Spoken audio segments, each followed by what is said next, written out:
Man's forgot that. I forgot the dark glasses in the car. So I What gotta you come with said? it. I gotta come with the Trevor McDee's, the gold Nah, ones. the Trevor McDee's are the ones, man. Trust me. Ladies and gentlemen, it is an absolute pleasure and more than an honor to bring to you the next episode introduction of the number one podcast in the universe, and that includes the United States of America. Ladies and gentlemen, we start in the magical words of dream it, believe it, become it. Coming up, ladies and gentlemen. Coming up, ladies and gentlemen. Tunde, let's not beat around the bush. There's only one place to start, and that was yesterday. You know what I mean? That was Come on. yesterday where, no, and before I start, may I just say a massive happy birthday to KG of Undefeated Podcast. Yeah, I mean, he had such a nice birthday party, which me and Tunde, a giant all black party that me and Tunde went to. And you know what I mean? Let me tell you this. You can judge a measure of a man by the woman that's on his arm. And let me tell Come on. you, he had an absolute queen on his arm. What a respectful, beautiful young lady. Yes. G, massive happy birthday. There's so many people that was inside it. Craig Richards is Yes. down there. Yeah, I mean Travis, obviously he's gonna be there. Yeah, I mean the cast, all the cast from Supercell were down there as well. Um, Robbie from Arsenal TV. Yes. You see, I went to Robbie and I tried to grab him to make him hold the mic, but he was too drunk. Yeah, I mean, big up his brother. Big up Yeah, his come brother. on. It was seriously, it was a fantastic, fantastic birthday party, man. And and people were shocked to see Tundi there because Tundi don't go out for no one. Bro, I So don't go nowhere. I don't even know. You must have been working something on me to get me out of the house away from boxing for one evening. But I must say, Spence, I did enjoy myself. And KG has a beautiful family, met the sisters, the brother, like just a beautiful family all beautiful family, around. man. And I think sometimes, when you see people on podcasts, TVs, and everything like that, you sometimes we forget that they're just normal human beings, and they do come from families, and he's got a great family. One of the sisters then flew in from America, met Yeah, her lovely woman in the IT business. Yeah, bro, KG and his dark glasses on all night, just bubbling, but full of joy, full of energy, and Sunday, yeah. I think that's a Nigerian thing. Anyway, Yeah. Dark glasses in the dark party, bro. It's definitely a Niger man thing. But I will say again, happy birthday, KG. Happy 40th birthday. Doesn't look a day over 25. And listen, energy doesn't lie, and the young man has got a lot of energy and just a great family. So big up KG. Had to start the show there, and thank you for getting me out of my house. And he bigged me up on the mic because bro, he was shocked I was in the place. He was like, "Oh my gosh, Tunde Ajayi is in the house." I was like, "Yeah, I'm there. I'm there." I had to come and celebrate. So big up, big up, big up. Spence, it's been a great weekend of boxing. And I mean, I say weekend because it's 2 days, starting on the Friday night with the one, the only Keyshawn Davis and Abdullah Mason, two young guns. Wow. What, I mean, contrasting fights and learning fights and experience building fights. I say that to say Abdullah Mason had to, for the first time in his career, find himself on the canvas in the first round, jump back up, put the guy on the canvas. The guy got back up, put him on the canvas, and then he just done the dance. What a fight! A 2-round slugfest, Spencer. Tundi, you couldn't you know what? When people saying, "Oh, but that wasn't good because he got floored by this guy," let me tell you this now. I want people just to realize this. One of the greatest super middleweights of all time, yeah, and an all-time Hall of Famer, right? Andre Ward got decked very early on in his career. By Right? Darnell Boom.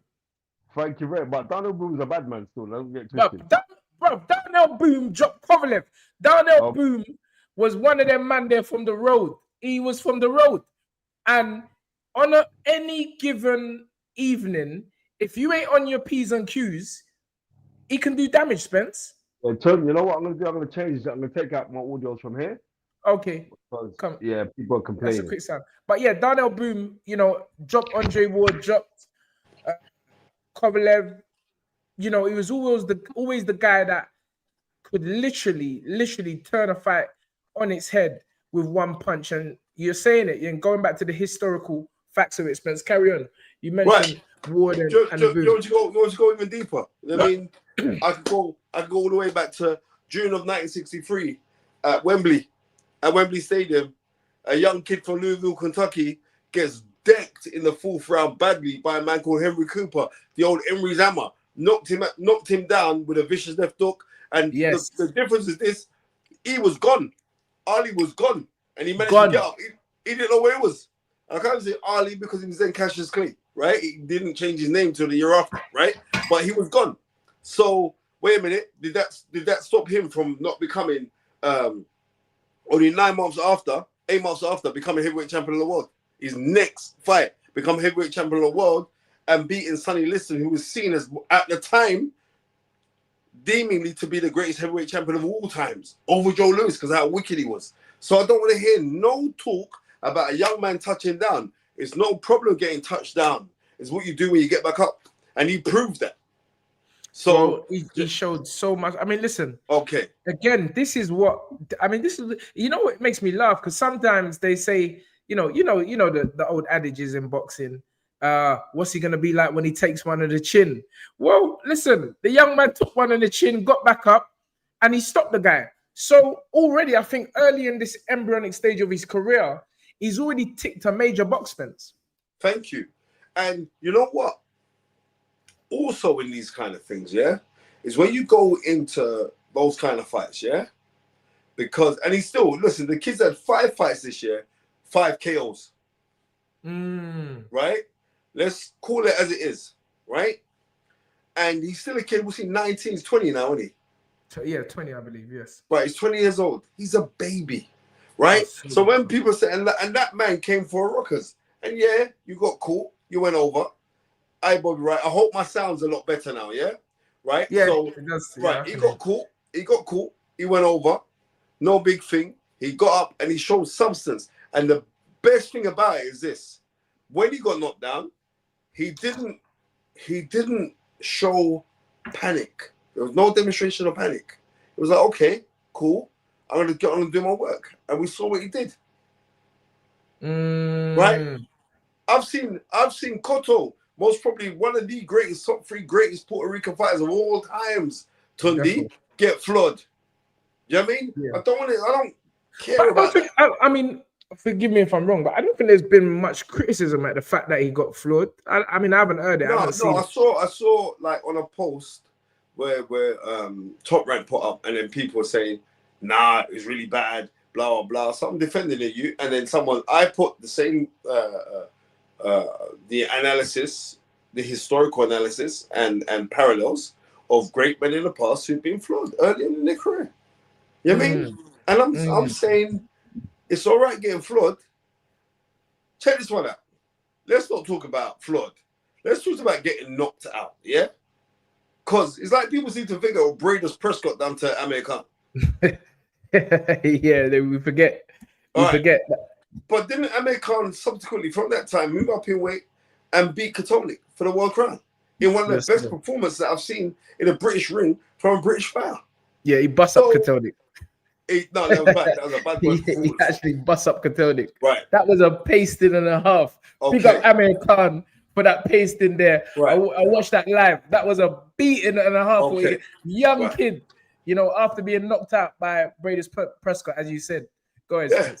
Yeah, exactly. He had 2 fights on the comeback. Remember, he beat an old Barrera. Barrera's about 75 years old. But still, I don't care what anyone tells me. It's an old Barrera, but Barrera, I don't remember only a few people touch up Barrera like that. Manny Pacquiao was one of them. Eric Morales, nah, but I don't care how old he was, Spence. Remember, they say the last thing Amir Khan got cut in that fight. You know what? It was actually the late great Dean Power that made that match. Yeah, yes. matchmaker Frank Warren. And I remember people were saying he's mad for doing it. Exactly, right? And I remember prior to it, but Lloyd Hannigan, the former undisputed world welterweight champion, I remember he phoned Dean Power and said, Dean, that is genius, right? So, right? Because them old pros know the tricks. But yes. no, I'm not taking away. What I gotta say is like the kid is still a star, Tom. The guy's superb. Oh yeah. The way he puts his shots together, Tom. You know what, Spence? I think if you're just not an outright hater, yeah, you have to understand. Unless you're just a pure hater, haterade. That's the drink that you drink, not Gatorade, haterade, yeah. Unless you drink haterade, I don't like. I'll say it in the great Larry Merchant. It is unfair, yeah. The great Larry Merchant, before the broadcast of Ray Jones versus Bernard Hopkins fighting for the vacant IBF middleweight title, vacated by the one and only James Toney, going up to, bro, I'm sounding like you, Spence. Bro, you're rubbing off for me, Spence. I rub it off for loads of people. It's from I come to the gym, you get inspired. Yeah. The great Larry Merchant, he said it is unfair to expect. Yeah, this is after the performance Ray had against Hopkins. He said it's unfair to expect a fighter to be like Superman and Captain America every time out. Exactly. It's unfair. There's gonna be periods, points in a fighter's career whereby they don't shine, but they still get the win. And so it's about winning and looking good in the next fight. It doesn't diminish the fighters, it doesn't take anything off of the fighter. Yeah, but fans, as I said, fans could be a bit funny sometimes. They say they want one thing. When they get it, they criticize. And it's important for those proper boxing heads to know that, listen, you just got to just shift out, differentiate between the hatership and just someone giving an opinion on a fight. Spence, let's move forward to the bro. This you, I'm saying, bro, this you, the one and only Keyshawn. You know it's us that bust Keyshawn in this thing because come on, bro. Like Keyshawn, when he was on our show, remember when he was on our show from the Olympics, and he was actually in the Olympic Village doing the video, and then he was in the training camp doing the video on our show. Yeah. People never know about Keyshawn Davis these days, but the black book is powerful, and we spotted the talent from very early on. And I'm glad now this young man is, I believe, on Friday night, I'm gonna say it, a superstar was born. Tunde, I cannot disagree with that, right? His punch picking was absolutely superb. Bro, it's like he goes boom. He throws the shot hard, yeah. He touches it, boom. And then it's like in slow motion. He waits for the counter. And the hand is positioned. That's why when I was doing my commentary and the right hook to the body, but he brought the right hand back beautifully, Spence. Oh, what a fighter. I can't wait to the future. I can't wait. That he's doing bits. He's a definite problem, gonna be a problem as long as he stays focused, which we know, which could be, we're gonna come back to Keyshawn. Part of the problem, or if there is a problem, with Boots, because what people have to understand, it's not just being working your way up through the ranks, winning a title. It's what comes with a title. It's how do you manage to stay focused through the fame, through the fortune, through all the adulation, people wanting autographs, pictures. All of that is usually the downfall or the beginning of fighters falling off a step. Now, I'm not trying to say that's Boots' particular issue, but he all of a sudden has been. I mean, listen, they tried to repeat. Yeah, that's me. I sent you a message. Okay, send me the link for the show on this phone. Hold on, let me read the message. Yeah, they tried to repeat the same kind of vibe they had when he sold out the Fargo, the last fight against Anabisian. Yeah, you know what? The vibe weren't there, Spence. The vibe weren't there. You know what? Let's just, like I'm saying, what we're seeing with this young youth, Keyshawn Davis, right? It's Keyshawn or Boots? No, sorry.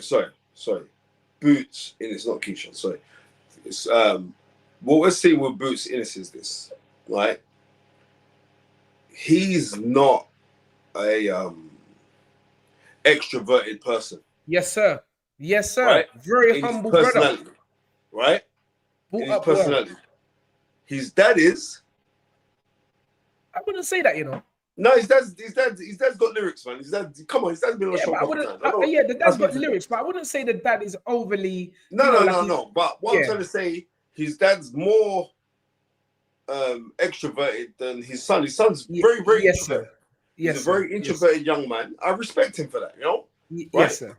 And his style of fighting, how he boxes, doesn't mirror his personality. You think someone with that kind of flashy style and that will be very loud and braggadocious and everything else. He's actually not that way. He's very calm. He's a very calculated human being, right? But what I'm saying is this. Your perception of who you are needs to be your projection of where you fight. Now, so that's going to go over loads of people's heads, but I'm going to say it again. Yeah, run it again, because I think you almost went over my head. I need to hear the knowledge. Run that line again, please, I beg. Your perception of who you are has to be your projection of when you're fighting. Yes.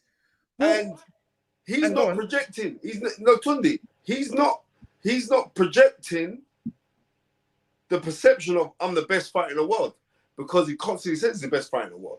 He's constantly being told that he's the best fighter in the world. And yes, you are fighting a man that you've already beaten before, right?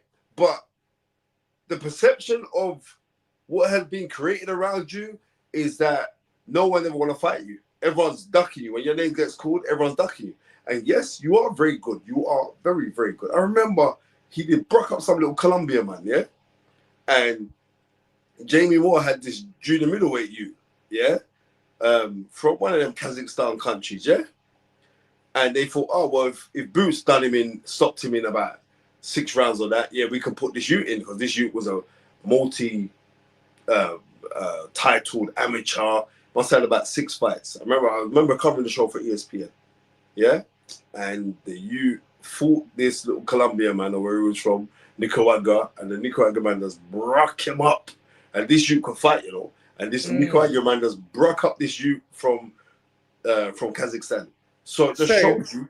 For those uninitiated, broke up means broke up, because you know some people don't know what we're talking about. Broke up just means beaten up. Just letting everyone know. He got broke up vicious. That was a serious thing. I don't listen. I'm just telling you. I got broke up because sorry people, because you know like sometimes me and Spencer, we just talk like it's just me and him. Just me and him listening to the conversation. Right, you know what you're doing? People understand what we're saying. And that's that. Yeah. Right? No. But it's good. Let them decipher what we're saying. But sometimes, you know, like they know what we're saying. When I hear something, I'm like, nah, I don't think they're gonna understand it because it's a bit too. Broke up just means beaten up. Go ahead. So I'm telling you, from what I saw with Boots is very, very good, right? Yeah. But you're calling out Terrance Crawford, right? You've been calling out Terrance Crawford for a hot minute, right? Now, on that performance, which we saw yesterday, you can't fight Terrance Crawford. Right? That's not saying that you can't potentially go on a further run, but on that performance last night, that's not making me say, right, I want to see you in with Terrance Crawford. After that performance last night, I think Conor Ben I see Conor Ben talking wicked. Conor Ben's talking. Oh, yeah. Yeah, do you see it? Conor Ben's talking the most since VAR declaring the most wickedness. Conor Ben's talking. So against Boots. Yeah, he said I'm fighting them. He said, yeah, Boots, Ortiz, bring them, line them up, whatever, all of them. I said, right? The dad apple never falls far from the tree. So I'm not gonna look on Boots. I'm seeing the dad, yeah, right? I'm seeing the dad screaming at his son, saying, "Knock him out this round, knock him out that round, knock him out this round." Yeah, right. Yeah. And when you put Tunde, I want people to realize to go and knock out a man, yeah, is not a thing like, right, my intention, I'm just gonna hit him, he's gonna go. It's not. The knockout, the shot that you throw, and you go speak to anyone in the box, right? It's intentional because you throw it. But you're not saying, right, I'm gonna hit you with this, it's gonna knock you out. No. Right? Unless you're Julian Jackson or Jerome McClellan or Tommy Hearns or Nigel Benn, right? The knockout, you got to earn the knockout. Easy. Yeah, you've got to earn the knockout, son. Knockouts ain't easy. That's why we can look on many people's careers where they don't get the knockouts. You know what I mean? We know all about that. But Spence, do you think that some people are being overcritical in terms of the punches? I mean, listen, what Boots showed me last night, he's got a generational chin. And credit to Fearon, because that's his first name. Credit to Fearon. That guy, that brother has got a chin as well. This is what I said. I tweeted it mid-fight. I said, let me tell you something. None of these guys are boxing. It's just blow for blow. Who's gonna drop first? And so I think there's a lot to be to appreciate and to like with Boots. The fact that he was able to take these shots and fire back. And I don't know if he was wobbled a few times. His leg was a bit unsteady, but what a beard he's got, Spencer. That's only gonna stand him in good stead. Yeah, I'm not saying nothing bad about Boots in this because I still think he's crazy talented and I love the skills that he's projecting, right? But where we want to see you at to last night's performance, right? I believe that you could do better than that. Of course he can do better, but this is my point. Is he not allowed to have a so-so performance? No, because you're world champion. Sorry. Oh, come on, Spence. Sorry, come Ton. on. Sorry, come Ton. on. No. Come on. You can't listen to me. I'm going to tell you, listen to me. So hold on. So we're not giving no credit to the opponent. Is that what we're saying? We're not giving no. Has he not beaten this man already, Tunde? Huh? Tunde, if it wasn't for last night, I wouldn't know who the opponent is, bro. Spence, we got to give credit to the opponent, Spence. No, Tunde, listen to me. No.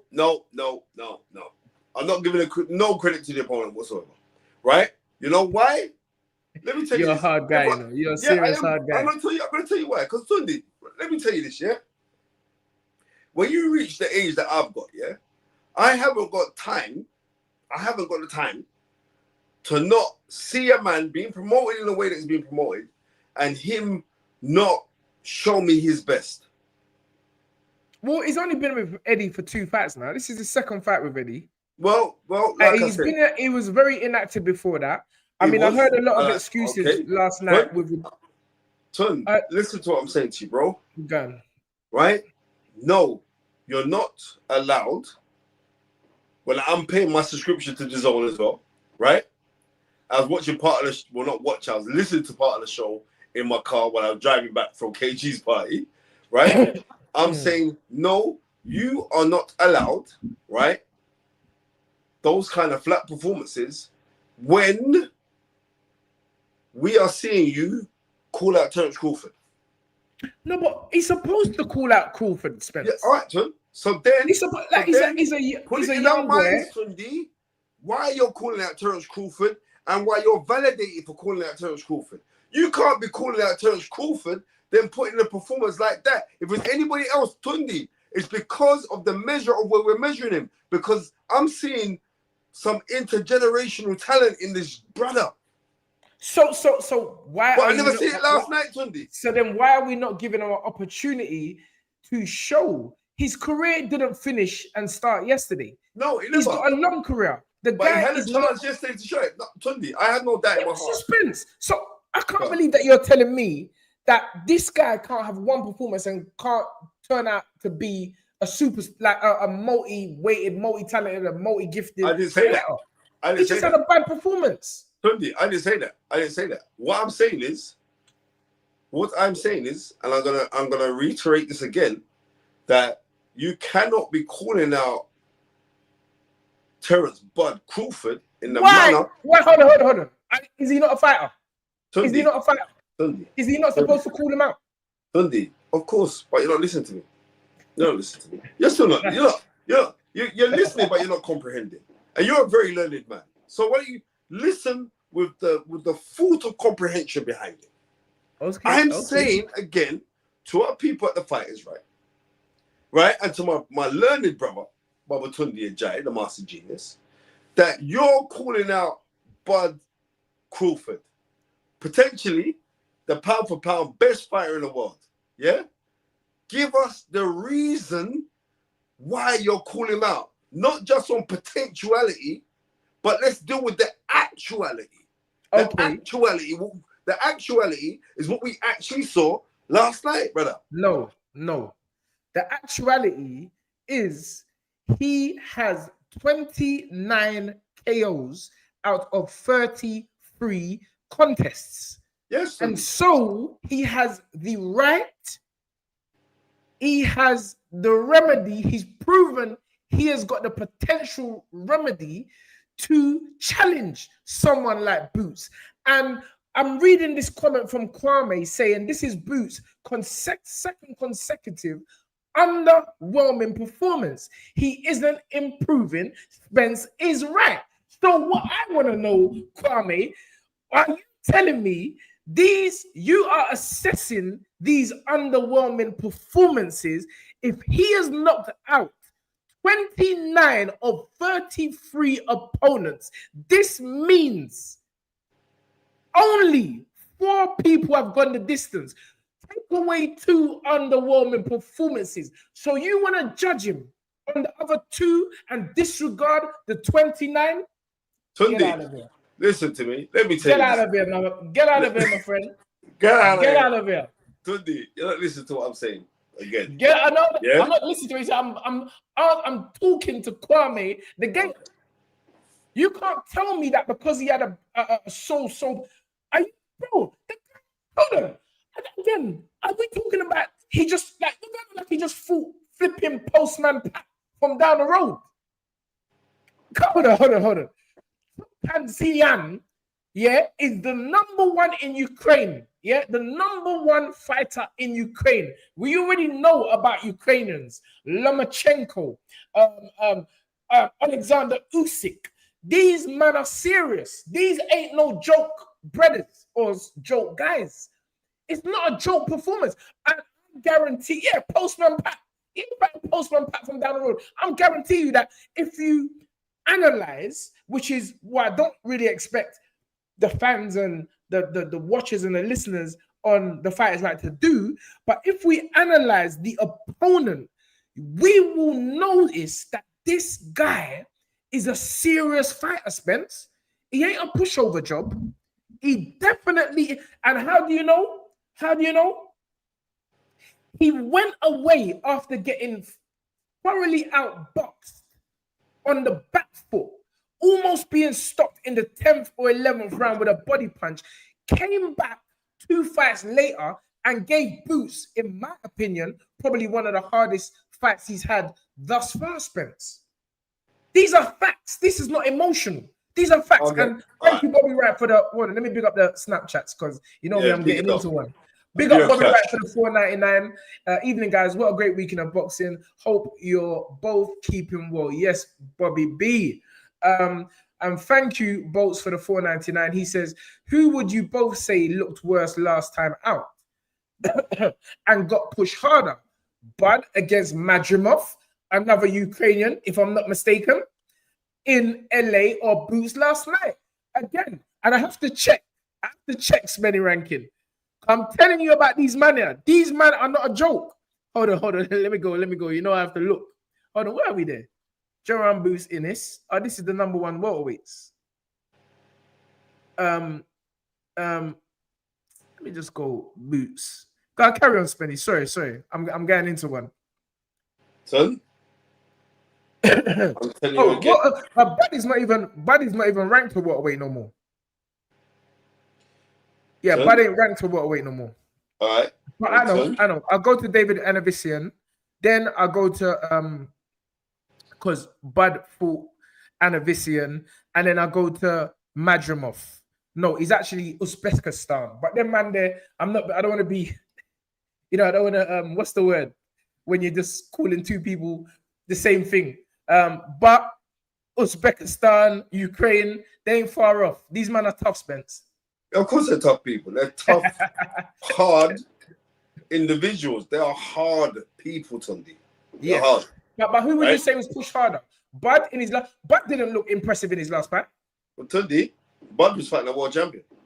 Hold on. But very inexperienced still. No. Bud was fighting a world champion. Bud was fighting a world champion, and nobody can listen. Bud at a weight above his own weight. Bud is the number one pound for pound star. But we are talking about a young man on the way up. Yeah. Who's 26 years young. He's already amassed a record of 33-0, and he's on the hunt, Spence. Bud was fighting a world champion, Tunde, in not his weight class. Okay, well, it is his weight class now because he's not rated number 147. Well, it doesn't matter. Look, Tunde, he just recently moved into that weight class. All right? Remember, Bud started off as a world champion at 9 stone 9. That's where he started. That's where he started off at. Right? So subsequently, when he beat Ricky, was that lightweight? Yeah. Yeah, lightweight.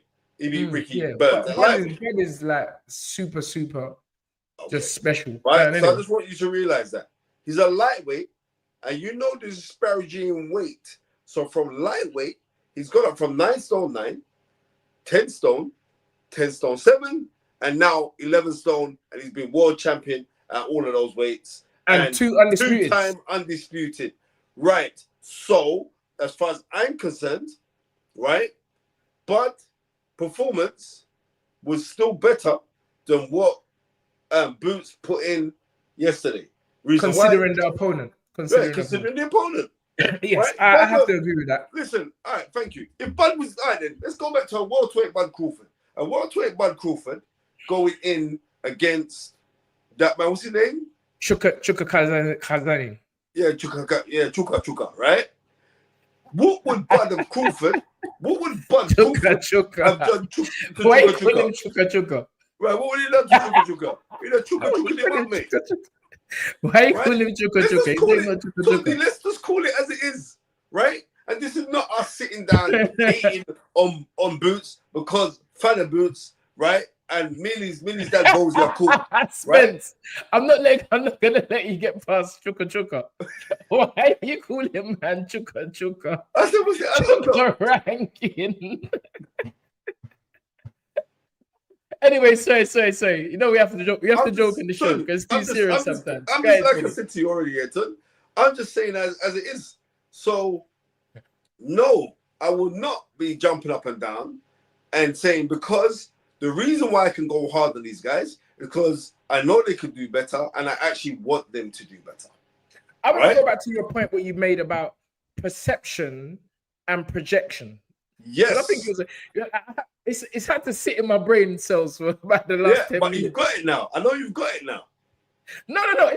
I've got it in the first place. I just wanted to see what angle. The reason why I wanted to let it settle, and Kev from the gym knows what I'm talking about. You know, you gotta let things settle. The reason why I let it settle because if what you're saying is correct, you know, you're supposed to whatever your perception of yourself is, you're supposed to project that. Then I'm gonna say he is actually projecting who he is. Because you got to remember, and I'll even go back to some old Philly footage before Eddie Hearn even knew about Boots. and not only Eddie before he signed him, because Eddie's great at that, but I'm talking about the most of the general, boxing people that obviously hear about them when they come. I'm talking about old Philly tapes. And I remember watching an old documentary on Bud where he himself actually said, Boots, where he himself actually said that, I'm not really used to all these cameras and TV things. He said it. So actually, he's actually showing you who he is. He ain't been brought up like that, Spence. He's a kid that's been brought up in a gym. All of a sudden, but he'll grow into it. That's the point. So I get you what you're saying about you're the zone subscriber. You pay your good money. This is not what you want to see, but you have to give him, in my opinion, you have to give him time to grow, get used to the limelight, get used to selling out arenas, get used to being the top of the bill.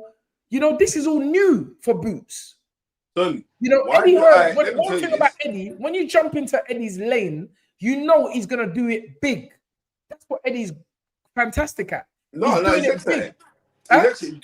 Eddie Hearn is absolutely brilliant about that, yeah? Yeah, so therefore... Listen to me. Eddie Hearn is absolutely fantastic at getting man limelight and big paydays. Right? It ain't clear. You got a track record is proven. But if you want to build a fighter, right? You want to build a fighter? No, sir. Right? This new age, we got to go back to the old timers. So, but again, you see, this is the point I was making on TalkSport.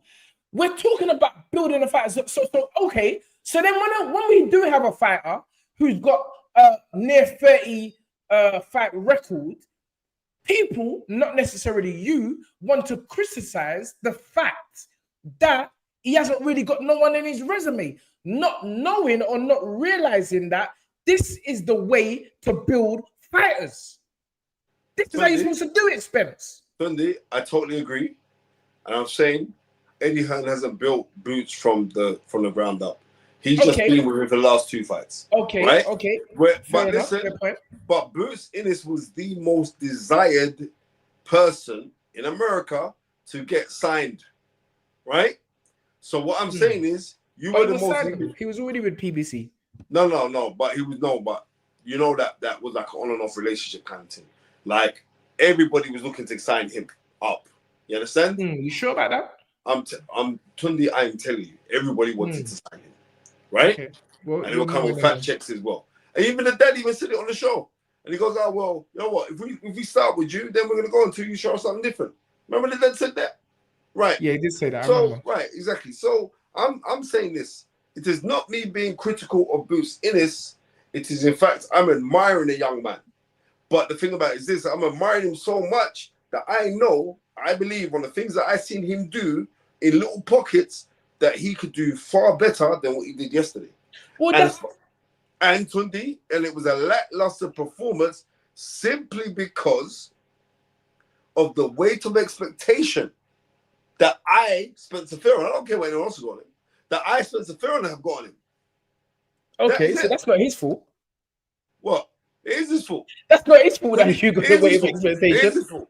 It is his fault. It's his fault. What are you talking about, bro? I'll tell you why it's his fault, Tunde. I'm not Bubba Tunde Ajayi, Master Genius. I'm going to tell you why it's his fault, my brother.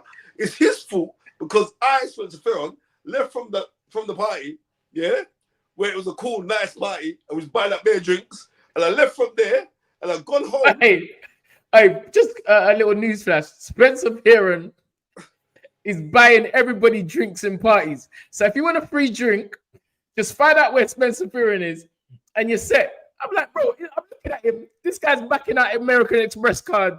Oh, you want to drink? Going around to people, you want to drink? I said, what? Your name Jesus? Oh, God, your name Jesus. I'm like, bro, you can't be spending money on people that you don't know. But anyway, if you want a free drink, anything I spend comes back to me tenfold. But anyway, so I'm saying, go ahead. Anyway, I don't want to talk. Tunde didn't even see what happened yesterday, but I'm not even going to talk this on the show. Tunde didn't even see what happened yesterday. You know what I mean? Go ahead. Tunde Ajayi being this friendly Tunde Ajayi where he hugs everyone, greets everyone, yeah? Right? He never see how a man was looking to try and fight Tunde to jump in the middle. Like, he didn't even realize what's going on, you know. I didn't even know what you were talking about. A man, Tunde, Tundes were there, yeah? I'm telling you this now. Man, woman, and child, if Tunde sees you, he greets you, embraces you, hugs you, right? You know, yeah, wait, stop there. Before you carry on, yeah. You know, in America, I don't know if I've said it on the show before. Yeah. What? You know me, I'm a touchy, you know, I like to show people love and everything like that. Everyone, man, woman, child, as you said. And in America, me, AY, who else was there? Might have been Joe. No, was Joe wasn't in America, it was someone else.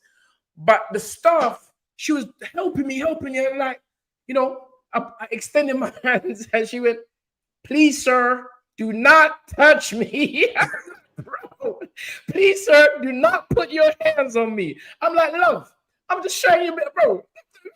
And I was like, F off then anyway. But yeah, go ahead, Spence. You go, Kev, bro, the woman wanted to beat me. I was just like, thank you very much. It was, yeah, it might be the OD. No, I don't even know. It might be the OD. I can't remember. But I remember AY because AY was saying, "Unks, I told you, stop putting your hands on people, showing them love. People don't like to be touched." And I'm like, bro, it's just love. I'm not coming with no negative stuff. The one's like, "Please, sir, please, sir, please, sir." And she shouted in the shop. I couldn't believe it. Kev said, "Man, a man catch a Diddy case." I said, bro, she shouted in the loud, bro. Her voice was higher octane than mine. She was like, "Please, sir, do not put your hands on me." I was like, "F off then, you little pussy." Bro, sorry, I've totally gone off. Bobby, right? I've totally gone off. You know me? I'm starting the maximum love, but if you try to come with any foolishness, you will see a different side to me. Anyway, I'm telling you the story. Leah, I couldn't believe it. There's me being all nice and friendly. And it had to be this black sister that tried to embarrass me in the big mall in Las Vegas. And I was like, nah, I'm not having it, bro. I called a woman a pee hole. I called her pussy hole. Get out of here. And AY was so angry. AY was like, I told you, when us, man, it's cool, but I keep telling you, out of us, man, you can't be just embracing everyone and showing them maximum love like your name is some. She's like, Anyway, sorry, I've totally gone off. Spence, tell them the story. Sorry. Yesterday was in the Dutch, yeah? It's the truth. Like, I felt very generous yesterday. And I was buying everyone their drinks, right? Anyway, so I've seen one girl and I said, "Right, I know this girl from somewhere." And then like Travis said, "Yeah, because Travis J, who does an Undefeated podcast, the wicked comedian, he was like, yeah, they're the cast from Supercell." So I was like, "Rah, sis," I was looking at you. I said, where I know this girl from? And I went to, I said, "Oh, sis," I shook her hand. I said, "Nah," and a boyfriend was there as well. I said, "Rah, big up," and like we introduced each other. And I said, "Rah, Tun." I said, "Rah, this is my partner for our podcast. This is Tunde Ajayi, this young lady from Supercell." And Tunde was like, "Rah, sis, big up." Gave her a hug, yeah? Tun, the way a geezer looked at you, yeah? Like he wanted to fight you. And then like, he went to go and move your hand. Like, "Don't put your hand around my missus, yeah?" Tun, I stepped in front of him. I said, "No, bro, it's all love. You don't mean nothing by it. It's love, you know? Big up yourself, all the rest of it." And he was like, "Oh," but the way the brother, and I know Tunde's not going to have it. So I said, I just... No disrespect, but God must have been praying for that you yesterday. If he had put his hand on me, he would have seen fire last night. But big up Miss Supercell. Bro, I'm just a fan. I told her, that's what I was saying to her. I'm like, bro, I'm such a fan. And she's like, "Yeah, the next one's coming out." The sister knows who it is. She knows the love. She plays Sabrina in the show. Partner, but it's all love. And I'm glad, I'm just keeping this 100. I'm just glad because I said, "Rah, imagine," because when the fight is right and then it kicked off in KG's fight, I was saying we deliberately try to mash up their thing, you know? yeah, you know that. You know that. That's what would have come. It was KG would have definitely said that. Yeah, I know. But Anyway. Tun, the way the brother was like, I couldn't believe it. When you told me, I was like, what? For real? yeah. For real, come on, man. Tun, Yeah, he but went to that's what I'm pull saying. it out of the way, had to jump to the You middle know and sit what? down, Guys bro. need to, guys and girls, yeah, you need to read energy. You have to read energy. You can see when a man is talking to your woman, or when a woman is talking to your man, and you are the partner, you got to read the room. Because really, to me, this is how I've always dropped it. If you are so nervous about your woman, there's a big insecurity there, bro. There's a big insecurity there because you're not with your girl 24/7. Sorry, we're going into roadmap to that. No, you're not. You're not with your woman 24/7. So that means that when you're in her presence, see, we're going into talk time with Tunde. We're gonna fight it right now. It's talk It time don't with matter. Tunde. Let's continue. I like me doing this. So that means that when you're not in your female's presence, you are actually giving the female you giving her a chance now to go, you know what? This man's not secure. So you're putting on force in her head. Sorry, roadman. You're putting force in her. Just relax. Be confident in yourself.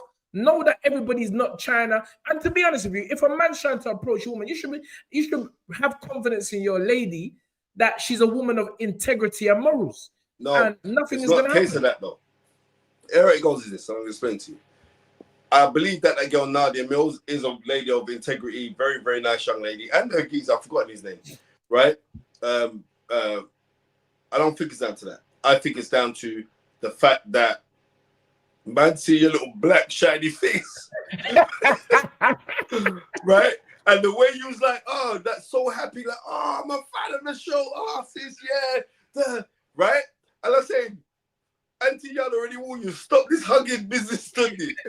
Bro, right? you know what? Bro, I'm not changing. I'm just telling the man to say, hold on, wait. Let me, my screen's gone into dark mode. Let me just, I know you can still see me, but I need to put my screen on to the monitor. Right, hey, what? Let me I'm saying, Spence. Big up Tony, pugilist. Big up Tony, pugilist, bro. It all kicked off. Tony almost kicked off when you left. I'm not smart with these brothers. I couldn't believe when you told me, Spence. I was quite upset. I was very upset because I'm like, bro, I'm not in. You see me when already when we go dance, I just hold my corner and I'm just easy. I'm drinking, which I don't drink. I had a little cranberry juice what Spencer paid for in his American Express yesterday. I'm drinking my little cranberry juice or cranberry. I'm always saying, why you keep saying cranberry? I went to the man here, give me a cranberry juice. He said, what? I said, oh, cranberry or whatever you call it, cranberry juice, man. We're from the roads. But anyway, we're not from the roads. But I'm like, everybody just needs to relax. Everybody just needs to relax, Spence. Anyway, we've gone totally off. Guys, listen, this is the show, man. End of the day is this. I just want back to realize this. You see me, who I am right now, especially at this tail end of my life as well. Like when it comes to the male-female thing, I always greet females by just bowing my head to them, right? Irrespective of who they are, right? Nothing to do with Islam neither. Just knowing that I know. This is why I don't go out, you know. Sorry, you know me, I interrupt. This is why I don't go out. I don't go out, Spence. I know. I stay in my yard. I don't go out. Every time, and I had a hell of a headache in the gym today as well. Yeah? And I'm like, hold on, what's these people smoking around me? That's like me asking when we come out there. What did I ask you when I come out of the club? Yeah. I said, like, hold on, what people smoking in there? Yeah, no one was smoking. But you know what the headache was? That's all the hatership. That's all the hatership coming in my forehead. Brother, Tun, when you put your arm around her, yeah, and hugged him, he went to go grab your hand and extended. Bro, and I'm telling you, God himself was praying for the brother. Because any man touched my body, and if you touch me, you will know you will never touch me again without my permission. You know what I mean? But because bro, I'm a lover. I'm not a killer. I'm not a hater. I'm a lover. But I was saying, you know what I mean? See that with me? That's how I'm easy. I'm just friendly with everybody. Yeah, you're friendly with everyone because you're buying drinks to everyone. You're offering everyone free drinks. So they're gonna all love you. I ain't offering no one no free drink. Get out of here, No, man. That word Tunde. free. But anyway, I think you know what? We ain't had one of these shows for a hot minute. We've not had a show like this for What a long I'm time. saying We just is, totally rear up a we boxing nearly and we mash just up start talking about. KG's birthday party celebration yesterday because he had his couple of his man there as well, so they've been on. Because I'm down on business, I'm rumbling. Oh, you don't want to see Spencer in action when he's in the parties. Oh man, Spencer. Oh my goodness gracious me. Spencer Fearon, the one and only. Yeah, I'm not going out no more. The next time I'm going out is the next time I'm going out is 2026. I'm not going out. Brother. No, brother. I'm not going out. I don't care about brother. it's good to get out sometimes. No, brother. I'm not going out. See, No. because I don't like trouble. What do you mean I don't you like trouble. Well, stop bloody putting out a man's woman.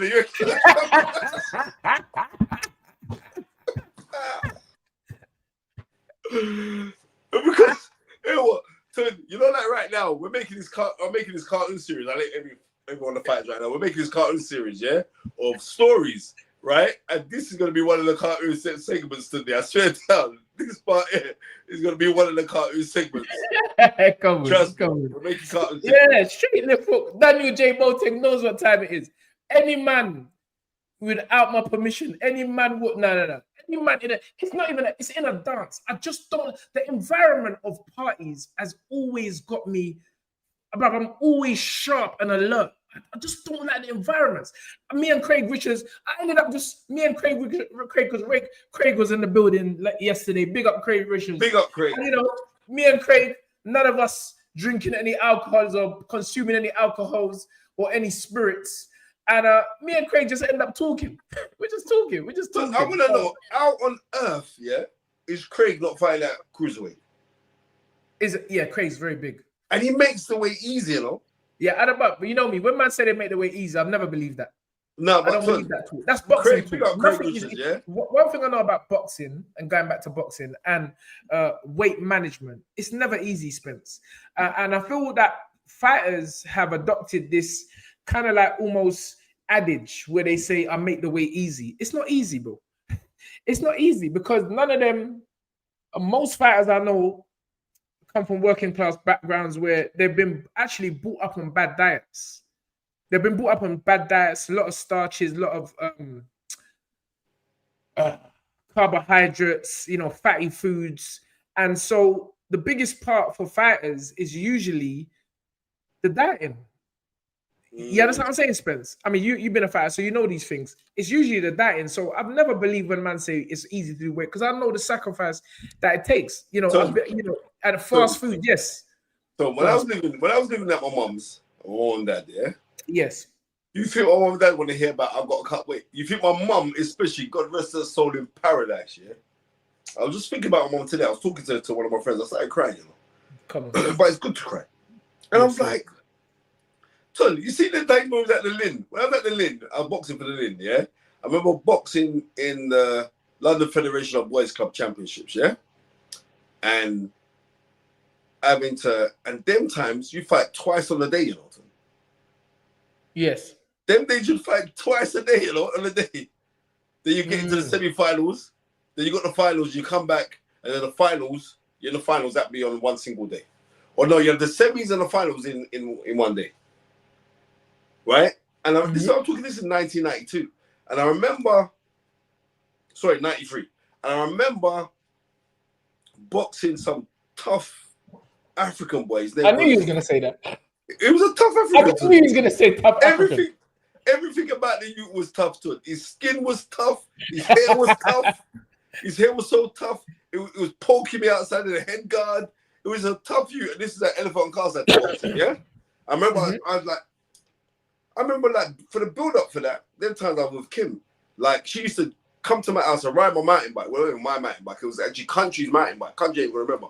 Country bought a mountain bike for £155. And back then, his bike was a bad boy bike. He had a mountain bike. I left his mountain bike. Kim would take the bike and we'd go running. And I'd go on a 5-mile run to try and chop weight. Ton, when I get back home, especially on a Sunday, my mom was like, well, I've made you a little bit of dinner. Just have a little bit of dinner. Yeah? A little bit of dinner, Ton. If you see the trough that my mom would bring in my room Like, and I'm saying, but mommy, I'm trying to cut weight. No, you'll be weak. You have to eat. But this is the point I'm making. There's no comprehension at all of making weight. This is exactly the point I'm making, and why, you know, what is probably natural for, I don't know, middle class people and people that are brought up in, you know, let's say better environments than the inner cities, is that one thing they don't play with is their diet. You know, they know how to eat to live. And I feel like the lower down the scale you get in terms of class, in terms of getting class, the diet is that much harder because it's instilled in you, it's programmed, you know, it's pre-programmed. You know, he's looking the shops.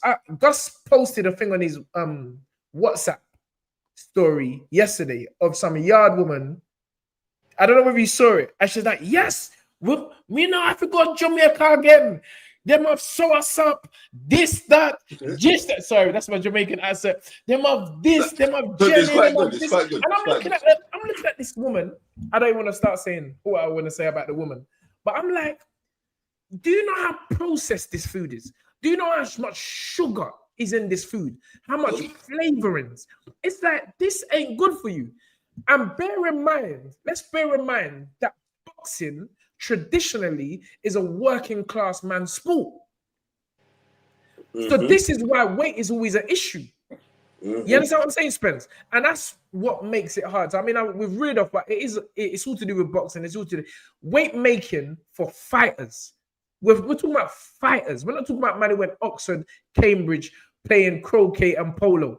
These brothers have come up on MTV base, and you get it, Spence. So it's like it's very difficult for fighters, modern day fighters, I mean, or even fighters of the past, to have the discipline. And when you get a boxer or fighter, that's a clean liver, very, very disciplined. I feel you're halfway there. You know, you're more than halfway there. Yeah. You know what I mean? And I'm like I'm saying to this weight thing is this is a good point. Hold on. Andrew Cohen, read that comment, Spence. I can't even see with these guys. Okay. Andrew Cohen says, not necessarily true, Tunde. Caribbeans have always had a large degree of nutritious foods in their diet, period. What foods are you talking about, brother? Stop for a second. Let me answer that. Yam. We're not saying yam, green banana, dumpling. It's all starch. That's not good for you. That's what I'm trying to say. That's what you need to be more explanatory, Cohen, because I grew up with Caribbeans. In fact, I'm traditionally Caribbean. I want attention. Let me tell people this, yeah. I never ever used to eat oxtail. What is oxtail? Hold on. This is what I'm trying to say. When you tell him about nutrition, bruv, you need to explain to me, because I don't know no top boxers going Sunsplash Bakery. Or if they go in there, it's just a one-off. You might see Craig, that is these. You might see the man them just pass through, or Palm Bay in Loughton. We pass through every Friday. It's a must. Get some plantain, get some salt fish, steam fish. We get all that. But that ain't helping you lose weight, bro. That ain't helping you lose weight. Because the seasoning, the flavoring, the additives, the salt. You know what? This week, we're touching on this. This week, I never usually go Jerk Van, big up Theo, Jerk Van, always over Row Docks. He's everywhere. Beckton Roundabout. And you know what? It was the first week I ain't been there for a long time, but I went back there the other day, and bro, the salt. I tasted the salt, and I'm like, there's no way I could be a fighter eating this food. Son, I want you to realize this part here, yeah? The number one killer in the Caribbean, yeah, is high blood pressure and diabetes. There you go. You go. Touch it. And that is coming from the foods. The food. Right? Because when Tunde say like, rah, I'm a Caribbean African. No, you're not. Tunde is a Yarde Nigerian. Right? Because I want man to realize When my mum used to make oxtail when I was a youth, I never used to eat it, you know? I was like, Monday, I'm not eating that oxtail. Foolishness. I'm not eating it. Never used to What eat is it. no? Please, can someone tell me what oxtail is? Because all now, after all these years, I don't know what oxtail is, bro. What are you talking All about? I know, it's nice. It's the tail of the cow. And they cut it, and you eat. It's delicious, right? But what I'm trying to say, I remember one time, wait a minute, so one time, years ago, I was with a girl here. I'm not gonna call the girl's name. I took her down Deptford to the food shop in Deptford. I said, yeah. I said, chef, line me up some oxtail. Here to go. Oxtail, what is that? Bro, she was like, seriously mean you're gonna eat that? Do you seriously mean you're gonna eat that to love? Bro, I know I took you out from some posh place, but when it ends now, this is what we're going. This is what we Boy, are you really gonna eat that? Bro, oxtail. I'm trying to tell you, what is oxtail? I don't know what it is, man. I've been consuming this thing for decades, yeah, and I don't know what it is, man. It's the tail of the cow. You need to, bro. Bro, even cow foot. Like, who eats cow's foot? No. Cut that out. Cow foot actually is nutritious to eat. Bro, wait the Queen of England is not eating cow foot. Let me tell you this. Let me tell you. Now I'm going to get on this. I'm glad that we're on the subject, you know. Let me tell you this now, yeah? Right? All of these foods, yeah, derive from slavery. Aha! Now we are getting to the crux of the conversation and why yeah, it's difficult to make weight. Yeah, I'm telling you, right? Because all of these foods, oxtail, cow foot, yeah, managed water is, we're just chopping out everything gonna go and we're just gonna throw that in. Anything gonna go. You know what I mean? Cow cod soup. You're eating the genitalia of the cow, you know? Yeah. And I hear brothers telling me cow foot is full of nutrition. Why isn't it in the cookbooks? Why isn't it in... Why is it... I'll explain to you. Please let me explain to you. Because these foods derive from slavery. Because what would happen?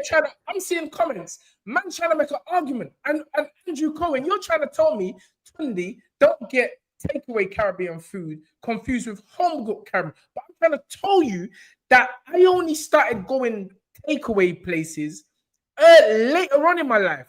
All my friends, mothers, are Caribbean. I grew up with them. That's why I'm there's, if you cut me, you're gonna see some Yarde fall out. Right. Big up Kevin Lovelace. Big up his mum. Big up Segan Fisher. Big up Mummy. Big up Tess for Paris. Big up Mummy. Big up Tony Gale. Darren Gale. Mummy. Bro, I grew up around the man's them. And this is the food I'm eating. What I'm trying to show you is that this food is not conducive. It doesn't connect when it comes to making weight. You can't tell me that it's nutritious. Right. You can't. It's not. That's why when we start getting, when certain people start getting in there, especially the women, I feel it affects the women more. When they start hitting 30. It does. Yeah? You start ovaries, all of that. And you start see the effects of the high salt intake. Mm-hmm. You start seeing the effects of the high salt, which is holding onto the water. All the nutriment. Remember nutriment back in the day? Brother, Tunde. Nutriment. But you got one drop of that.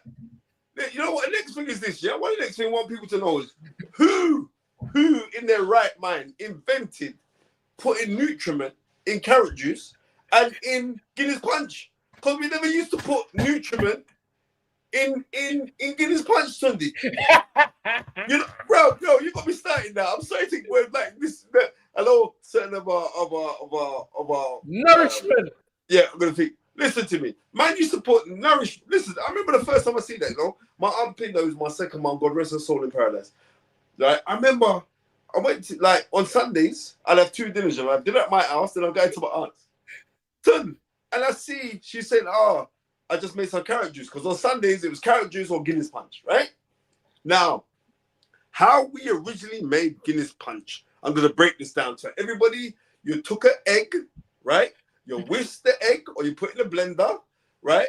You put the Guinness in it. You put condensed milk, yeah. Condensed milk. Yeah. Then you put vinegar. Not vinegar. Everything about vinegar. Then you put what you break up. Then you break up vanilla essence, not vinegar. Vanilla essence. Yeah, right? yeah. Vanilla essence. And That then means you put in big up cinnamon. Patrick Samuels. Sorry. I have to big up the man then. Big up Patrick Samuels, Grace, mummy. I used to open when I was little. I used to open the cupboard. Pure vanilla essence and all different kind of essences in the cupboard. Right, and then you put in then you whisk it up, pour it out, put it in the fridge.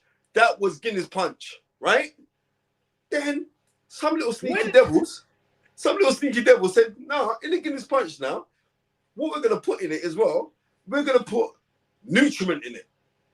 Then for nutriment, this is what I was just thinking about. This is what I was just thinking about.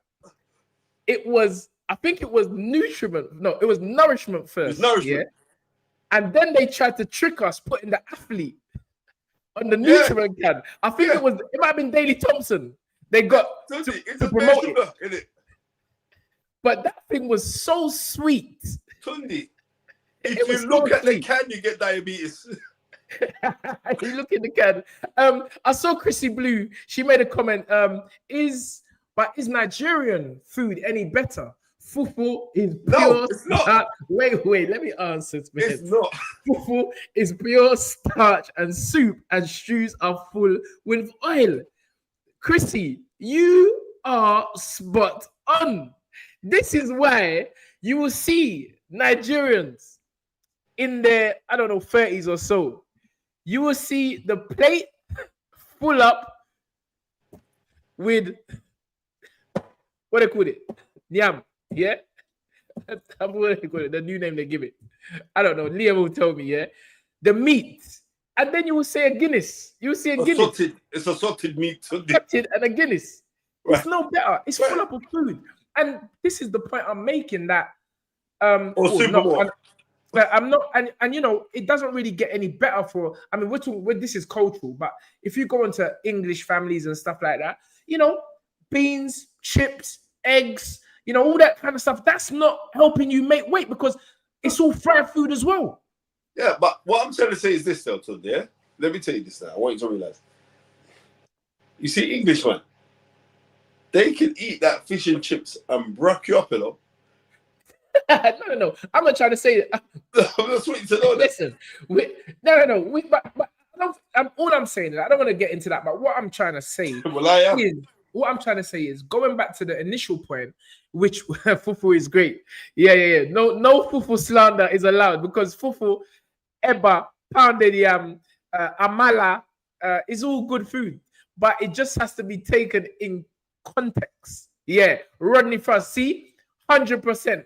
It was Daley Thompson. They used to sell to the inner cities and cultural to make us think that nourishment or nutriment was actually good for our bodies, but it wasn't. It was laced with sugar. Years later, come to find out how damaging sugar is to the human being, let alone a set of cultural societies. Damaging. Sugar is the worst thing. So says the man who's gonna box some ice cream after the show's finished. But I don't need to make weight no more. Anyway, we've gone off again. Spence, this has been a good little one, but let's go back to boxing and wrap it up. Right. I heard that Ray Ford was something special last night. I didn't see that fight. Well, I think we was in the dance that time. Yeah, it was in the dance. I didn't see it. I'm gonna go and watch it. No, but I heard he looked really good though when I was reading it. Cracker Jack in Peckham. There's some brothers in there. Old tight Russell Morgan. Man, know about Cracker Jack in Peckham. Always full of nutriment and nourishment. Always. Remember Cracker Jack used to sell all the 2020s. Remember 2020? You know, alcohol. Alcohol. I've never drank 2020 in my life, you know. Yeah, same here. Lie. Tunde, you're a liar. there was a period then he was drinking a little 1 20 maybe like one. You know, like I used to roll up to the dance on my own. I never rolled with a gang or a crew or anything like that. And you would just roll up with a little 1 20. Old time. See, you're bringing back some memories now. Old time hooligan, man like Dane, all these brothers. When we used to roll up to the dance with a 20. Baby Sham, yeah. Sporting Future says, remember, Baby Sham was old school. Give me some other drink, Spencer, from old Cherry school. B. Cherry B, yeah, that's definitely a Jamaican drink. Every yard man had Cherry B in their yard. Every Jamaican had Cherry B in their house. Baby Sham, Baby Sham. Baby Sham, yeah. Mad Dog, 20. Yeah, these are all drinks. Snowball was the next one. No, every Barbadian had Snowball in their yard. Christmas. Thunderbird. Okay, this is coming out now. Thunderbird. Remember, the blue Thunderbird was serious state and drink. Thunderbird. Oh my goodness gracious. Tunde. Can I? Alizé. Man's got Alizé up in here. Oh yeah, boxer. Old type boxer and Snoopy. The foundational guys there. Old tight snaps. All right, we are really listen. We ain't had one of these kind of shows for a long time, but we're totally rearing off of boxing. But next week we're gonna go back because I thought we still have bits to touch on. But next week, a fight where I'm still hoping to be ringside. In Saudi Arabia, we get Chris Billam-Smith hoping to unify the titles versus Zurdo Ramirez. This is a fight where many believe Chris Billam-Smith is over his head, but I personally believe every time Chris Billam-Smith has been doubted, he's really just shown us don't doubt him. And I think next week may not be too different. What I would say is he, for the first time in his career, is going to be up against a stylistic nightmare. Zurdo not only is a southpaw, I'm sure Zurdo's a southpaw. I'm sure he's a southpaw, unless I'm mistaken. But he's fleet-footed. He's got quick hands, and he's only lost one fight against Dimitri Bivol. There's no shame in losing to Bivol, and there is absolutely no shame in losing to Dimitri Bivol. Him, Zurdo up at cruiserweight is a problem, right? But yes. You know what? I'm gonna tell people, plain and simple, stop writing off Chris Billam-Smith. 1,000,000%. Right? Do you know why? Because Chris Billam-Smith beat Isaac Chamberlain, who's a world-class fighter. Right? He beat. Furthermore, even on top of that, he beat the Irish shoot. What's the dual Irish shoot? The Irish shoot. Oh, the European champion boy. Yeah. I forgot his name. Yes. He broke him up as well. Yeah, he did beat him up. Thomas McCarthy. Tommy McCarthy. Sorry, Tommy. I just forgot your name. Sorry, but right. Beat up Tommy's a good fighter, you know. He broke up Tommy. He's a decent level fighter. Won the European title. He's decent. Decent. Chev bust him up though. He beat. Give him a yard man beating. Yeah, I know. Right. He beat up. Yeah. He beat up Lawrence Okoli. Right. Who beat up Lawrence? Oh, you're talking about Chris? Obviously. Which is looking more and more like a fantastic. And next thing is this. Let me tell you this. When Chris Billam-Smith beats man, yeah, he makes man change their trainer. Why do you say that? When he beats up man in world title fights, he makes man change their trainer. He beat Lawrence Okoli. You're laughing for. He beat Lawrence Okoli. Lawrence Okoli said to Sugar Hill, "You are now over the hill." Got rid of him and he's gone to Joe Gallagher. Right?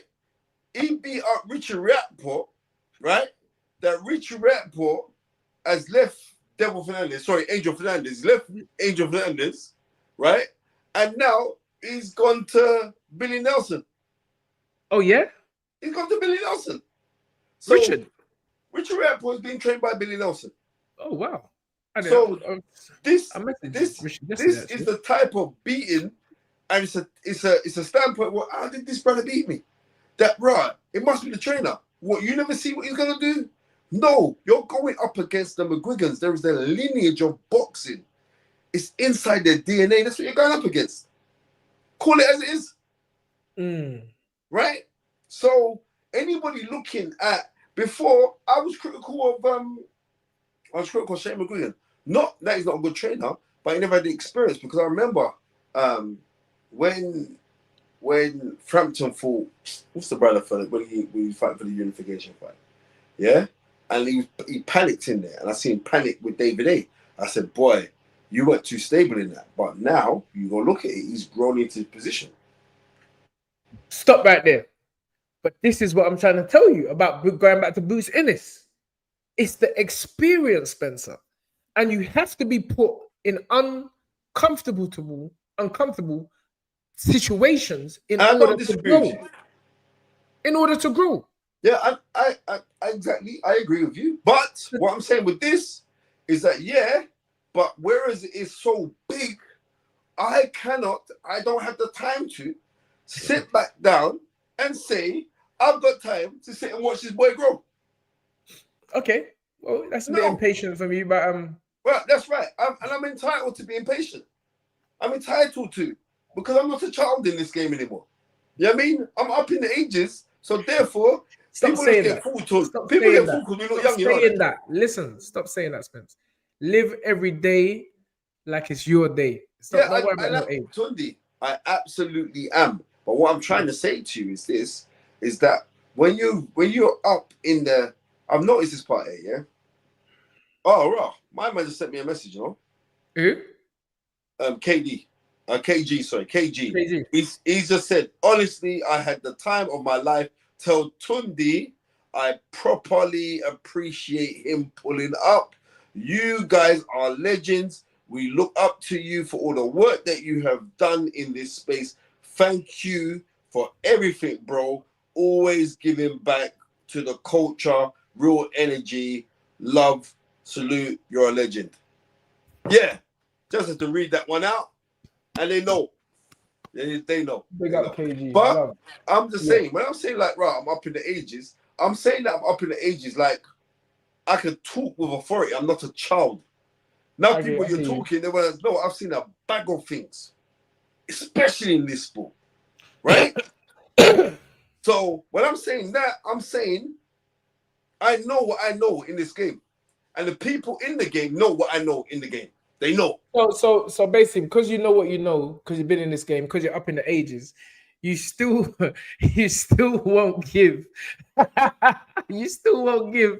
Boots time to grow. Like any child needs time to grow. Ton, I'm saying to him, yeah, he does need time to grow, but what fights he's gonna get? I'm looking at the bigger picture. What fights is he gonna get on the performance that he gave last night? Well, hold on. So what are you telling me? One bad performance is not going to get fights. It's not one bad performance. I mean, two. What? He just bust up David Anavician. Who the hell is David Anavician on the biggest scheme of things? Come on, bro. You sound like them frigging brothers on the internet, just saying negative nonsense all day long. There we go. You can't keep on saying in the greatest scheme of things. Every time he puts on an impressive display, that was a good fight. When he fights someone and he gets a bit of resistance, you don't pay homage or give credit to the opponent. You've got to give credit to the opponent. David Anavician is a tough hombre at a certain level. David Anavician ruined and spoiled and derailed the ambitions of a Josh Kelly. He was slated by Adam Booth to be the best fighter he's ever trained. David Anavician said, yeah, all right, cool. Let me see what you're about. And he got Bracker. I don't want to hear no excuses. So this is why David Anavician is only getting fights against the top dogs, against Terrance Crawford, against a Bruce Ennis. Because you know why? You know why, Spence? But they don't want to fight him. Exactly. So that was a brilliant performance by Bruce Ennis against Anavician. He done it quicker than Bud, and it was brilliant. I'm not trying to say that means exactly that he's as good as Bud, but it was a brilliant performance by Boots. Someone just coming, hadn't fought for over a year, and he was back in there selling out his home crowd and giving a great performance. Okay, so yesterday wasn't too good. He's still a star or future star. No, Tunde, you never ever heard me saying that he's not a star. I said the reason why I am critical is because I know he can do better. That's why I'm critical. Well, listen, the biggest, I'm going to say it, as the I biggest always room say. is the room for improvement. Exactly. The biggest room is the room for improvement. Yes, so the let room is the guy have the room to Tunde improve. Ajayi said that in 2010 after what's the Asian you used to train when he won the Southern Area title. Akash Barter. I said Barter. Then and that's when you like before he fought for the area title, his fight before that he must have bust up some little Kosovo man. And like, and then he said, "Oh, Tunde, what do you think about that?" And Tunde bust the line. No, well, you know me. I would think the biggest room is a room for improvement. I said, "Look at this little bubble." But what? Nothing has changed. I still keep the same energy, and I believe the same thing. And I just believe that. You. Listen, I'm not knocking you for you coming with that the biggest. And I agree. The reason why I'm saying what I'm saying is because I'm looking at him, and I don't know what. Time is like the length of time is what you're going to be measured on when we go back and look at performances, because many great fighters have had supposed lackluster performances, right? Many, yes, right. Sugar Ray Leonard had a lackluster performance when he fought Ayub Kaluli, right? Yes, sir. In 1981 when he boxed for his WBA super welterweight or junior middleweight world title. And Leonard stopped him in 9 rounds, but that wasn't a particularly great performance by Leonard because he was trying to bang with him. So I'm not saying that you're not allowed those things, but at the time, Ayub Kalule was a world champion, right? When we're talking about Magnumov the other day with Bud Crawford, Magnumov was a world champion. I'm saying I don't want to see you have these kind of fights of where I rate you to with these chuchu man, chuku man, or whatever his name is. I don't want to see that. I'm just going to be real with you. I don't want to see it. Are you forgetting how difficult it must be for fighters who have been told they're getting the big fight, and having to drop down a level and fight someone? They want the big fights. They're not going to be as motivated. There's not a fear factor. And that's what I was going to tweet, but I was too long-winded last night. I said the thing about facing an opponent that you've already beaten is the danger is you may be complacent in preparation, knowing that you've already beaten. But what it does for the guy that lost, he's given the opportunity to train even harder, because what he done in the first fight didn't work. And it was quite clear for everyone to see last night that that's exactly what Chuku done. It was a more revigorated fighter. No, it's not more aggressive fighter. Now, on to the fighter, which I've seen the comments, and you know me, don't think that I'm not reading these comments as me and Spencer speak openly. Let us discuss, in my opinion, the flyweight Julio Cesar Chavez, but southpaw.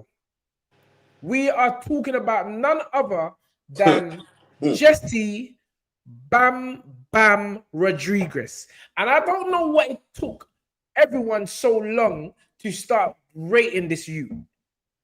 I don't know why it took them. It's like we see him bust up Sonny Edwards. And Sonny Edwards is a brilliant fighter, Spence.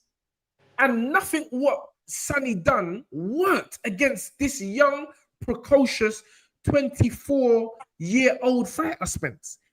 He's technically, they say he has the highest connect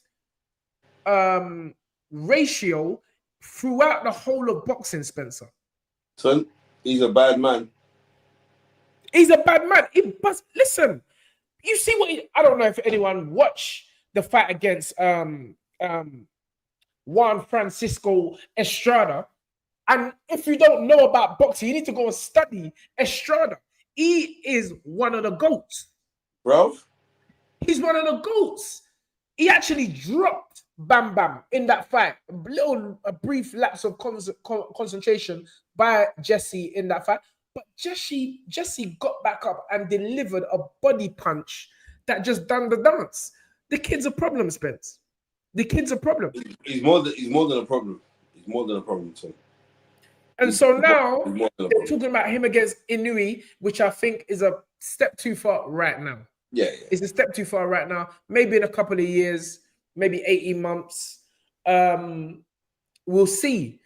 They're now talking about Chocolito. Chocolito's old, but let me tell you, Chocolito's old, but Spence, that would be the last of the legends that he's defeated. Because obviously he's beaten Estrada, he's beaten I remember that Wangak, he beat Gonzalez, he beat Hernandez, he beat Sonny Edwards, he beat Estrada. Last night he dethroned another champion who was rated in a Ring magazine top pound for pound fighters 1 year in Guevara. The youth has killed off all the kings, the previous kings.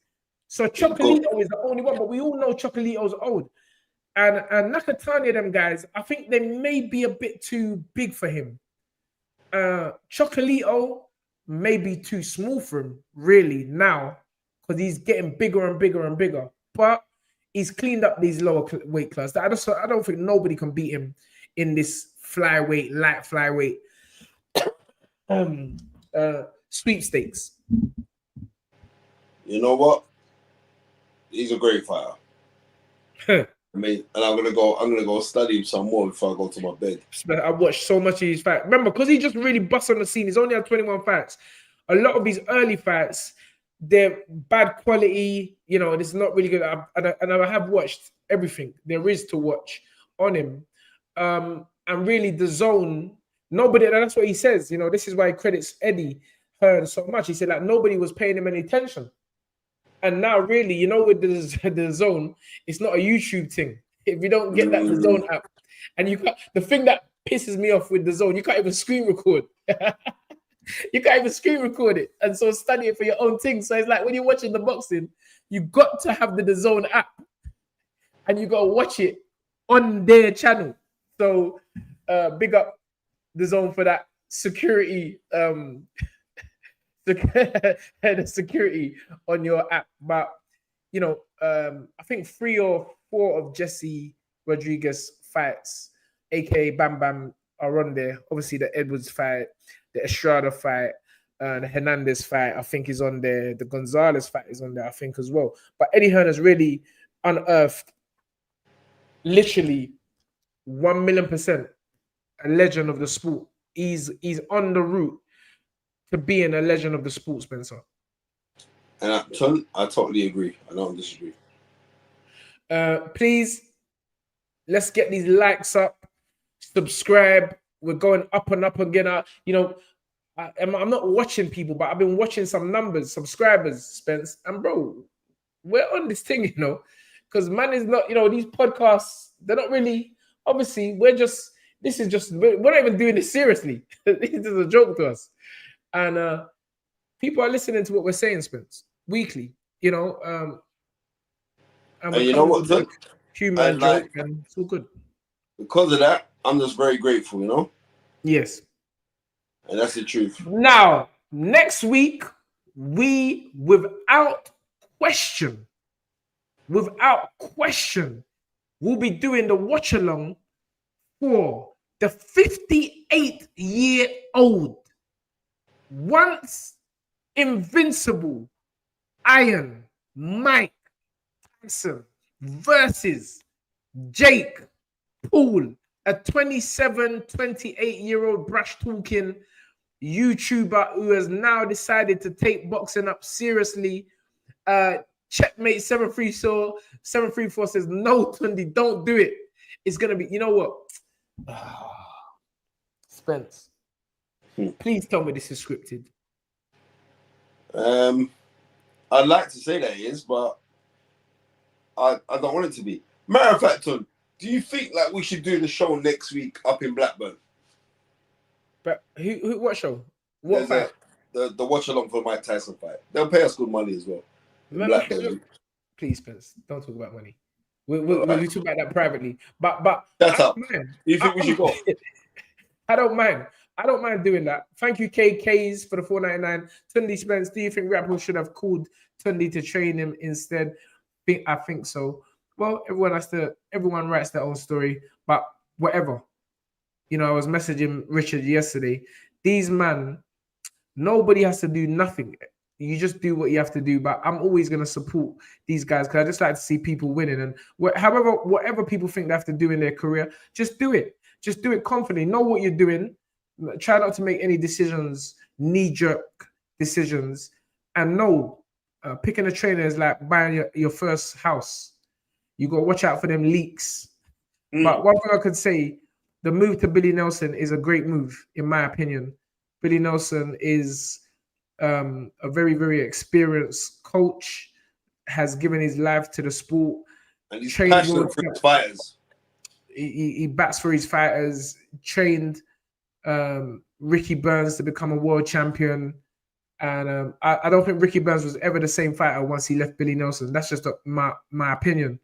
Has got the danger man in Martin Bacoli.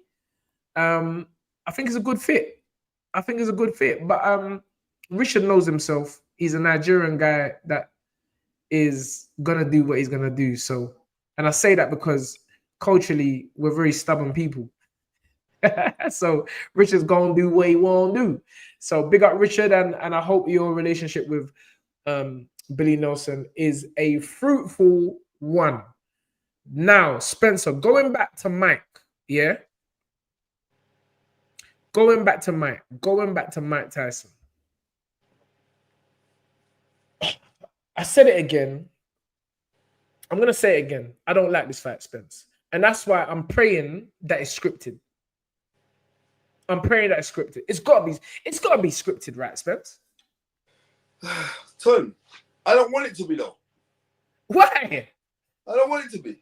But then Jake Paul's due to break up Mike Tyson. Because I'm telling you, if this fight go past 3 minutes, not 3 rounds, 3 minutes. Tunde, did you see the build-up, right, when they're running to each other, yeah?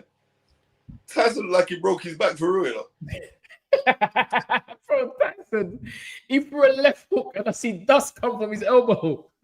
Bro, he threw a left hook and dust come from his elbow. That's how old Mike is. Mike needs to relax. But I don't know. Mike, I heard him on Andre Ward's podcast say that the money that he's about to receive for this fight will not change his life. It's not going to change his current, life. Yeah, cool. So therefore, it's not for money. Although he's going to be getting a fat check. They're saying it could be. I'm going to be real. I don't think it's about X money. Like in Rocky 4, when Apollo and Rocky are in the room watching the fight. Yeah, after he wants to come out and then Sylvester Stallone goes, Barlow, I don't think this fight's against it's not against the Russian. He goes, well, if it's not against him, who's it against, Daniel? Well, maybe you think this fight could be against you. I really do think you're getting brain damage, right? And it is. I think this fight here for Mike Tyson is Mike. You're an impersonator, you know that. Right. But he says that to him.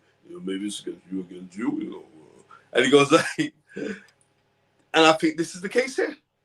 You know what I mean? Well, you may not want to face the ball, but that's not us anymore. We're changing. We're becoming regular. I like who I am, right? That is what we're seeing here with Mike Tyson. Mike Tyson thinking, you know what? You saw the podcast. He was with Sugar Ray Leonard, and he was saying, like, I used to be the feared man. I used to be the feared guy. I used to be so dangerous. And now I'm like nothing. I feel like I'm nothing. And I think that's the reason why Mike Tyson's fighting right now. Because that warrior inside of him has never died. And he's thinking it's Jake Paul. And even if it is scripted, even if it is some little joke thing, but that's the mere fact. The worst thing for Mike Tyson was that he was inside of a gymnasium training Francis Ngannou, seeing the technical flaws inside Francis Ngannou, And one thing I have to give, I've seen video footage and I've been live when I was in Saudi Arabia where Tyson's teaching kids, and it is actually amazing to watch, right? And I'm going to be real with you, it's actually amazing to watch, and you learn so much just by watching what's going on, right? But more so like with all the greats, but certain people are knowing like, this is not me being a champion in a boxing ring, this is about me championing life. I allowed somebody like Lennox Lewis, who made how much millions out of the sport, and fought Klitschko and said to himself, brother, that was too hard for me. I got to win, but that's too hard for me. And you know what? I've done everything I want to do, then I'm chipping out. For Mike Tyson, him becoming world heavyweight champion, what was that, November 26th, I think it was, 1986, him becoming world heavyweight champion so early at 21, didn't really know what he had to appreciate until later on in life, when you're thinking, right, you've lived all of the rest of your life now not being a world champion. Because everything was built up to that moment. You've been this 20-year-old young kid, this tyrannical wrecking machine. And that's exactly what it was. But now it's gone. Then sometimes you can think like, what really gave me that real buzz is because you're a gladiator. And as Apollo Creed said, I mean, we're the warriors. And without some damn fight, without some damn challenge, then the warrior may as well be dead, Stallion. And I think that's what's here with Mike Tyson. I think this is making... Say that line again. I like that. You brought back teenage memories there. Say that line again. You know what I mean? We ain't some TV or some radio where we can just turn off and on when we want. We're the warriors. We're the gladiators. And without some damn fight, without some damn challenge, then the warrior may as well be dead, Stallion. So I'm asking you, as my friend, stand by me this one last time. No matter times I watched that movie as a kid. Come on. Yeah! That is a touching, emotional part of the film. That is life there. Come on. Right. And I think that's what Mike Tyson's got. Mike Tyson has got that syndrome in him, where he also knows that there is a part of the theatrical element to it in this fight. Yeah? Wearing big heavy gloves, all the rest of it. But as the great legendary Roy Jones said, man, when Mike Tyson comes out, he's coming out to kill you, right? So, and I want man to recognize that part there. But what I saw the other day, when they're in the build-up and Tyson running forward, even then he looked off-key. Like, he didn't look right. He looked wrong. Like man feeling from school. Bro, he don't look right. I'm telling you, bro. Spence, this gotta be true. I'm telling myself it's scripted. It's gotta be. Because I'm like, it's Mike Tyson. If it's not, let's ask a serious question. Does Mike Tyson have money issues? Tunde, as the great Sugar Ray Robinson said, when he was coming out of retirement, they said, "Are you coming out of retirement for money?" And he goes, yes. People are talking about money issues, but you know, I need a buck just as much as anybody else, but that's not the reason, right? But didn't I tease that documentary from you? I think I teased that tape from you. Maybe to ladies and gentlemen, The Fight is Right. How many people in the chat right now? How many people are watching the show? 338. Out of 338 people watching the show, Tunde Ajayi has stolen so many videotapes. When we had videotapes back in the days of boxing from me, it's unreal. Yes, you stole my Sugar Ray Robinson. But as a matter of fact, I actually stole that Sugar Ray Robinson documentary from Leroy Harris. Yeah, so that's how this thing works. We just pass it around. Yeah. I actually stole it. I actually stole that from him. You know what I mean? So yeah, it is what it is. But Spence. On the rule now. If this is not scripted, let's say it's not, for argument's sake. We are talking about a 58-year-old man. Whether it's Mike Tyson or whether it's Sheila Tyson.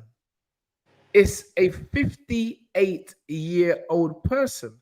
So we have to question his back. I know they say, I heard Teddy Annett say, the last thing a fighter loses is his punch. And yes, that may be true.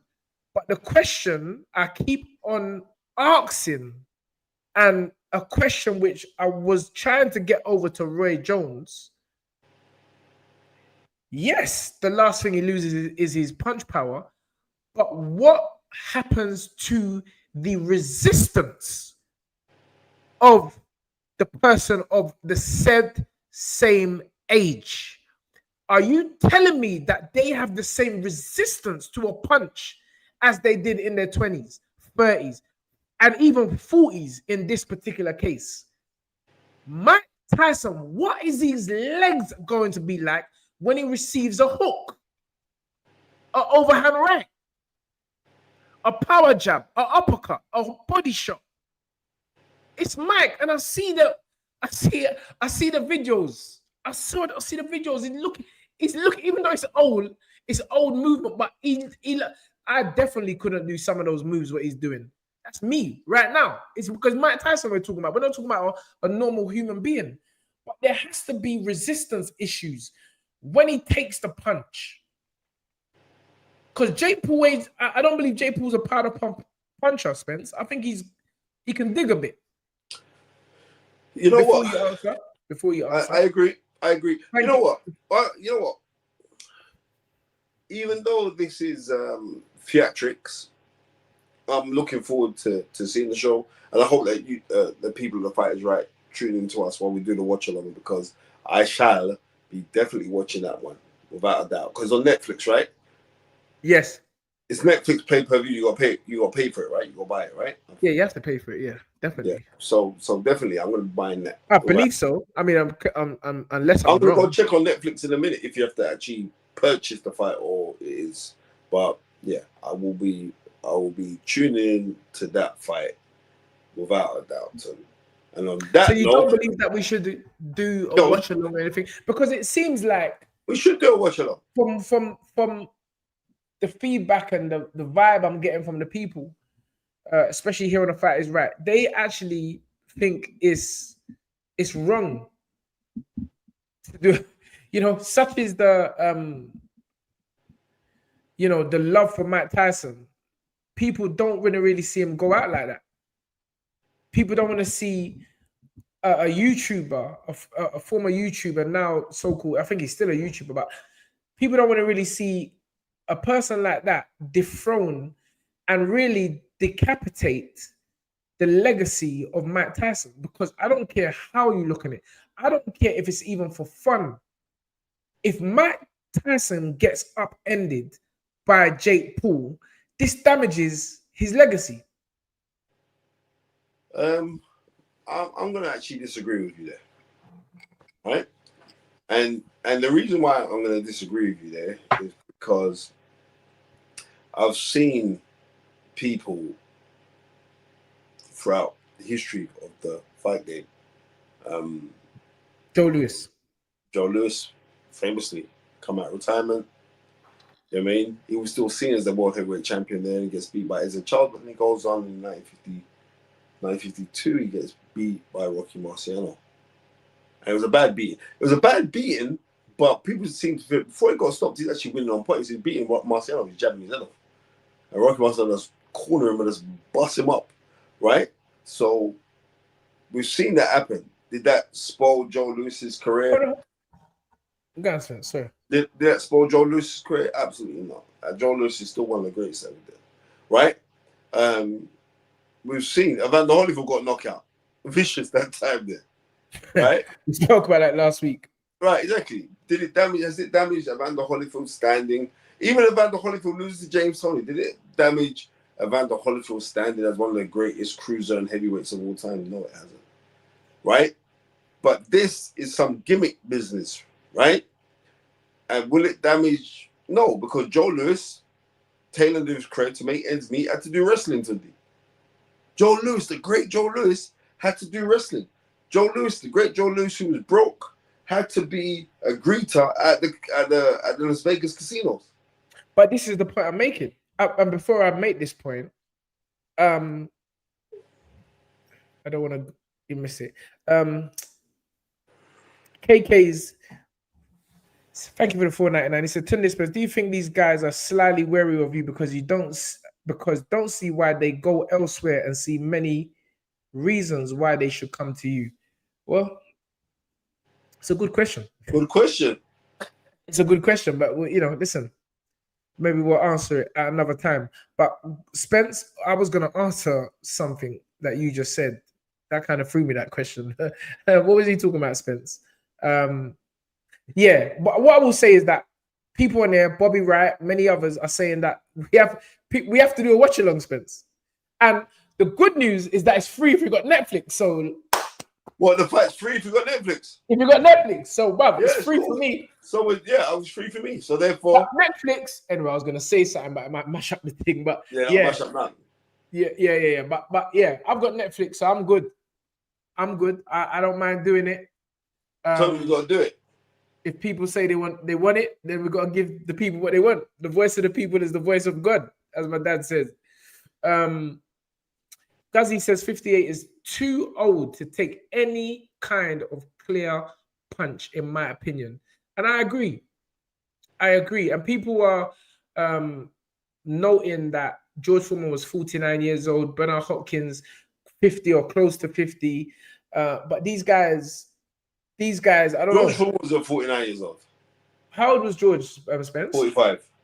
45, okay. Hopkins was close to 50, all right? November of 1993, that was when he knocks out Michael Moore. The knowledge. Right. Hopkins?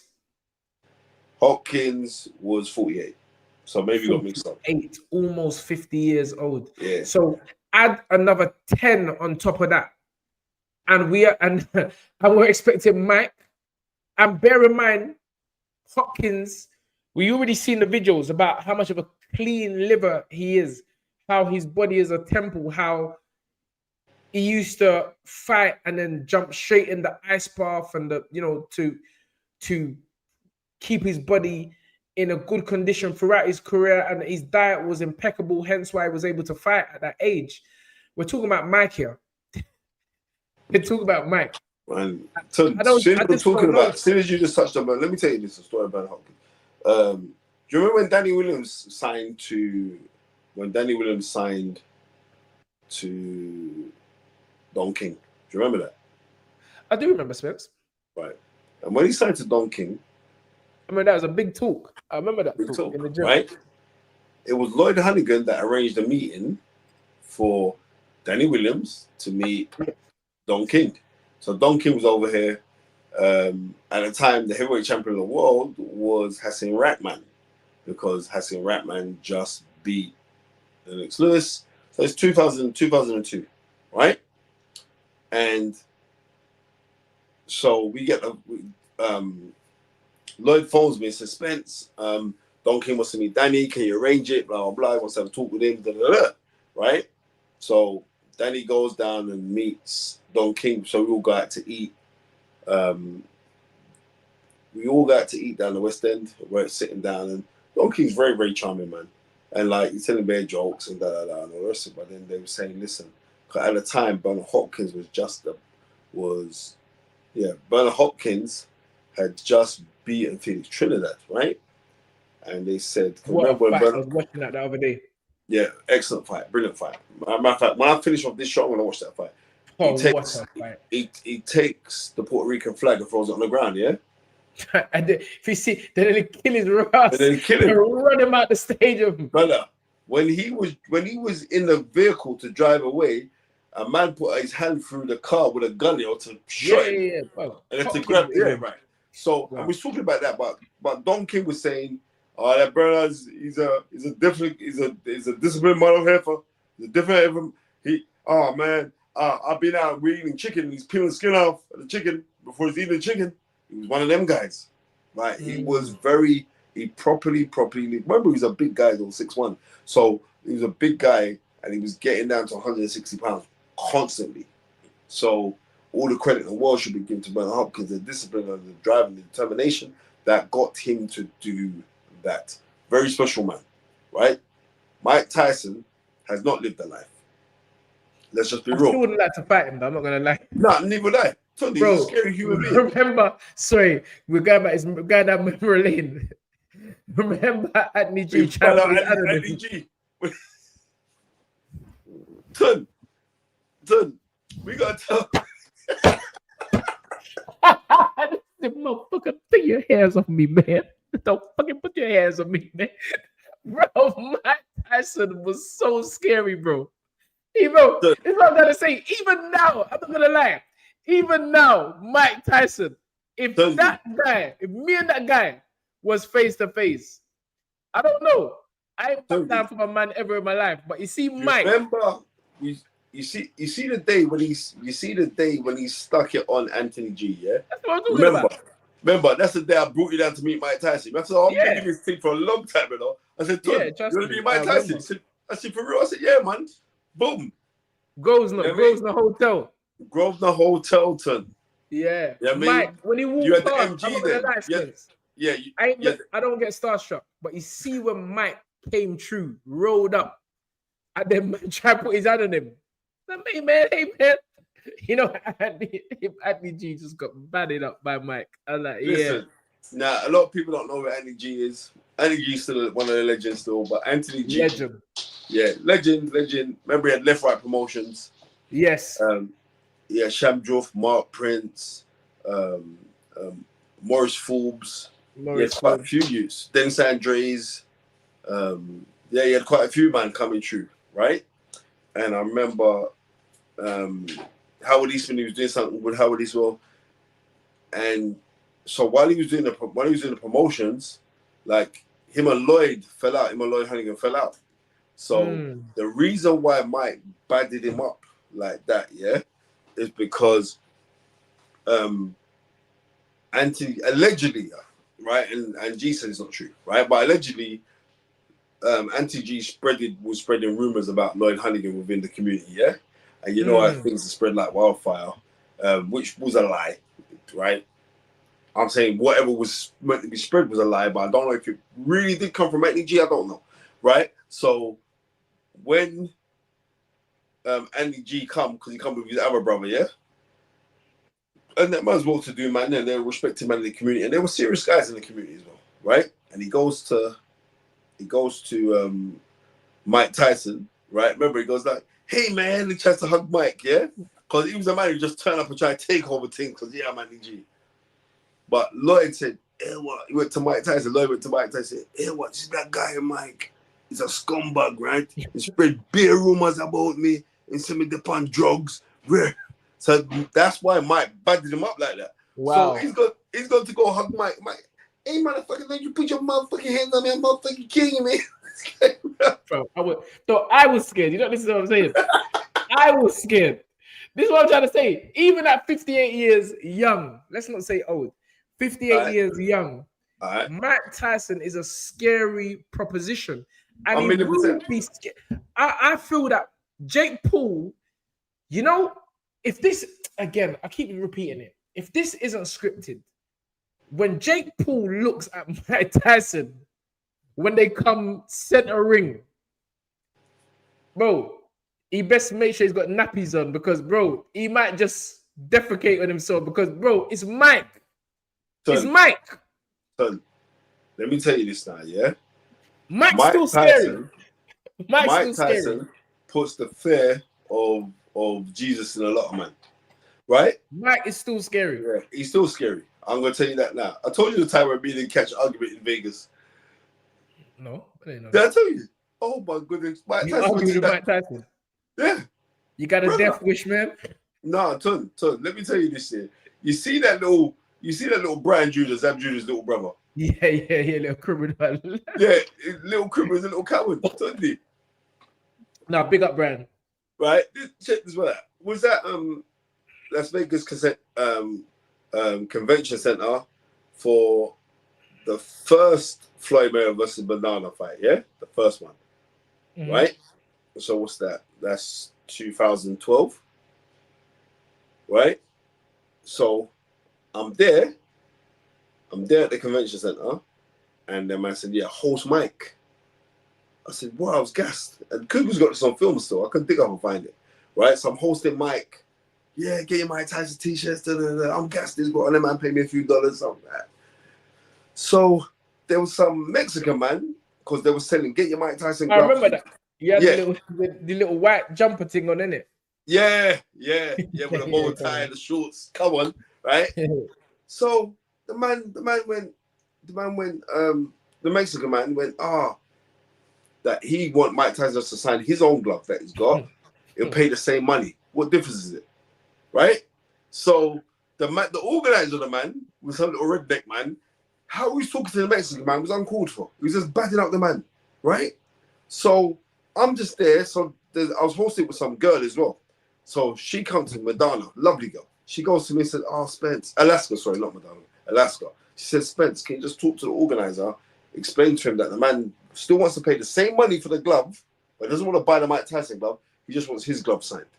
No problem. So I've gone to the man. And you know, when I speak, I use my hands a lot. So it looked animated. Mike Tyson sat down, seeing me get all of this to the man, yeah? Thinking like I ran up with the man. All I see was like, hey man, don't you motherfucking talk to this guy like that. I'm motherfucking kill you, man. So Tunde, I ain't gonna lie to you. Remember, we went over to sign a deal, me and Julian Pitton, when I was working for the IT company, to sign a deal with Mike. Yes. So he was going to come to me. He never. He was out all night drinking. He stunk of weed as well and blah. So I'm looking at Tyson then, yeah? Now, mind you now, this is 10 years ago. So Tyson's what, 48 then? I'm looking at my Tyson. I ain't gonna lie to you, I said, I fancy my chance. I have to give you one last punch and run away. Because if I run, I can run. You know I'm fast. I'll punch you in your face and run off. So when he's raining up on me now, so I'm there with a couple man from Brooklyn and that. I think, right, that man's gonna have my back. Tunde, when I turned around, Brian Judah, all the rest of them, man, there's a way over the other side. I'm there with this madman Mike Tyson guy mad at me, you know. So I said, brother, don't take liberties with me. Don't try to talk to me like I'm some dickhead. It was like, it goes, listen, brother, I was just here this morning talking to your wife. Oh, man. Oh, brother Spencer. And I was like, yeah. And like, I said, no, I was explaining to the man that the man just wanted his glove signed, but he didn't want to buy your one. And he was like, I'll come here, man. Oh, man, praise the Lord. Like, hug me and all that. I said, bro, Tunde, there's a picture of me and Mike. Tunde, I could have got broke up there because imagine if I punched Mike Tyson. Bro, everybody would have rushed you as well, you know. But you know what I'm telling you? You have to show them that we're not backing down, even if I showed him. He showed me enough love and respect. But the thing about it is this: he had a bridging named Greg, yeah. So we turned up, and like this guy Greg was saying, "Oh, Mike, I know you're. I know this guy, big Mike Tyson. He's Mike Tyson bonafide. Oh, Mike, I know you're a historian and everything else, man. But this motherfucker from England, this guy, oh, Mike, I don't think you can talk to him. Why would you want to say it to Mike Tyson?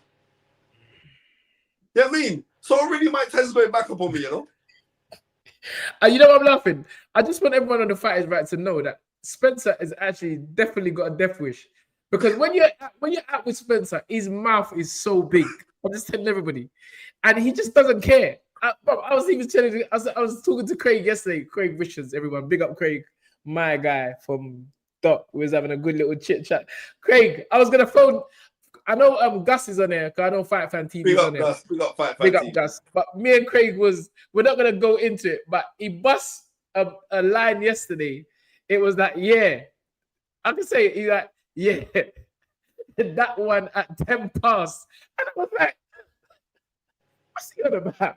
What's he on about? 10 past. But you know me, I'm not when I don't understand people, I don't let them know that I don't understand. I just say yeah. And then what happened. And then Craig went to me, Tunde, that's what I'm talking about. He said, no, he said, oh, that's what I'm talking about. When I said 10 past, that's what I was talking about. I said, bro, Craig Richards is a G. All these young brothers, they got so much codes nowadays when they talk. Like, you really don't know where it is. But big up Craig, man. Craig was giving me a joke last night. Type Craig Richards, can't wait for him to be back. He said he may be fighting in January. Hopefully he does. I mean, the current state of British boxing right now is not really in a good place because there's not... I just feel like it's all up in the air at the moment. There's no fights, like regular fights for these professionals. Unless you're a top guy who's really knows where he's going or knows his dates. You know, it's like the whole ecosystem. Let me tell you this, yeah? Here is the ideal time for all of the small hall promoters to all collaborate with each other. But there's not enough money, Spence. Yeah, Collaboration is good. Collaboration is good if there's profit. It is. Collaboration is good if there's profit. There is no profit to be made. When you put on a fighter's head that's trying to prepare for a professional contest that he must sell tickets, that is an extra added stress on that fighter. And then it's okay, 1 fight, 2 fights, but unless you got a little phenom like Nathan Heaney or like a Ricky Hatton early days, it's hard to keep selling 100 tickets, 150 tickets every month. Very difficult. Considering now the fact that eggs gone up, orange juice gone up, everything gone up, electricity gone up. It's like, how is that? And then you want to spend another 50. Try and buy Oxtail now. Oxtail, fish, everything's gone up. It's like, and then you want, Matter of fact, Tunde, go to the supermarket and buy strawberries right now. Me, I just don't. I'll be honest with you. I've never looked at price, but I know the prices are going up. I just don't. That's just my. I don't look at price. I just like, bro, I can afford it. But I just know it's going up because people that I know that never speak about money, they're now mentioning it's expensive. It's expensive. It's expensive. I'm like, what is going like this government? Like, how are they just charging people? And I can't see no wages going up. I see everything, so the drinks, everything is going up. To drive into London is £20 a day. It's a Tunde, get an electric car. Electric car. You know what? I did say Haagen-Dazs gone up. I just looked at the Haagen-Dazs. Bro, Haagen-Dazs big tumbles used to be £5. Sometimes you might even get it for $4.30. Now these men are chatting about $6.95 for a Haagen-Dazs. You can't even get no vanilla Haagen-Dazs. All right, try 5 vanilla Haagen-Dazs. Try 5 vanilla Haagen-Dazs in the shops right now. It's like vanilla Haagen-Dazs. It's like it's gold dust right now. They're coming with these. What's the problem? Let me go in my freezer. I come in like what's that rapper's name? The big. I don't like to say fat, but they didn't believe in us. What's his name? God did. You know what's his name, man? Rick Ross. No, not Rick Ross, man. They didn't believe in us. Come on, man. Come on, someone help me out. Come on. They didn't believe in us. Oh, come on, man. You know the big DJ Khaled. There you go. They didn't believe in us. I don't know if you've seen that video when they open his fridge, bro. He had every man said big nasty. How are you talking about? It's Khaled, man. When they opened his fridge freezer, he had every flavor Haagen-Dazs on the planet Earth. I couldn't believe it. Anyway, Spence. We were talking about what was he talking about? Yeah, we went into the government thing and the prices of stuff. It's just it's ridiculous. But going back to the small hall promoters, it's good to have small hall promoters, amalgamating, so to speak. But it's like, where's it? You can't eat. I know we can't, but I think that I'm gonna save this conversation for another day. But I do think because there are a lot of boxers who ain't getting no work. Do you know what I mean? Yeah. And so many. And it's sad. There's a lot of boxers that ain't getting no work. So, you know what I mean? We're going to have this discussion. But gone are the days when I was killing it with hard knocks and man have to know, so I was selling that everywhere. Do you know what I mean? Yeah, you have to get that in there, innit? That's right. I do have to get that in there because man have to know what I did was unprecedented. Because it's been unrivaled and unmatched since. And that's the truth. And that's not me being boastful about it. It's the truth. You know what I mean? So big up Gregor Shaw, Julian Pim, all that man that backed me financially. It was mad. You know what I mean? Shamrock Solutions. Yeah, big them up as well. You know what I mean? Welbeck Solutions that are now defunct. You know what I mean? Because the government mashed up the tax thing. But it is what it is. Remember Kieran. Where's Kieran now? Karen Baines, he's actually a school teacher now, you know. He's back. Oh wow. He went out to Australia and then he's come back home and now he's doing yeah. Oh, he's back now. He's back, yeah. Him and his wife and his beautiful daughter. You know what I mean? They've got a lot of time. Kieran. Big up Kieran. But we've been around for a long time, you know. It's only, but it's mad that we managed to still stay relevant after when so many people have come and gone in the sport of boxing. Well, the thing about is this. It's weird. It's so weird.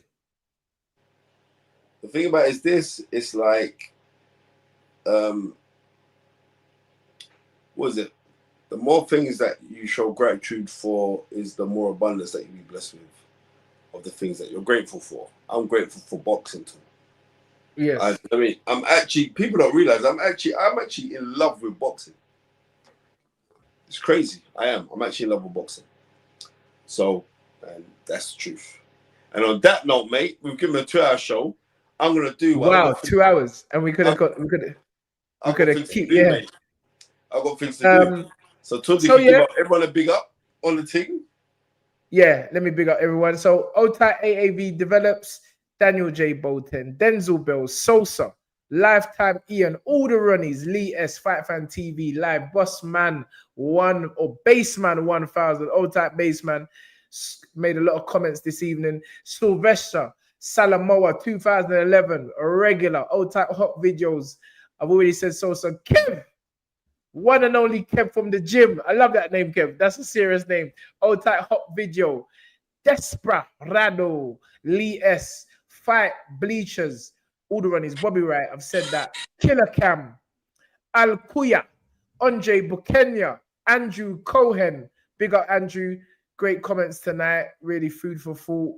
And you know what?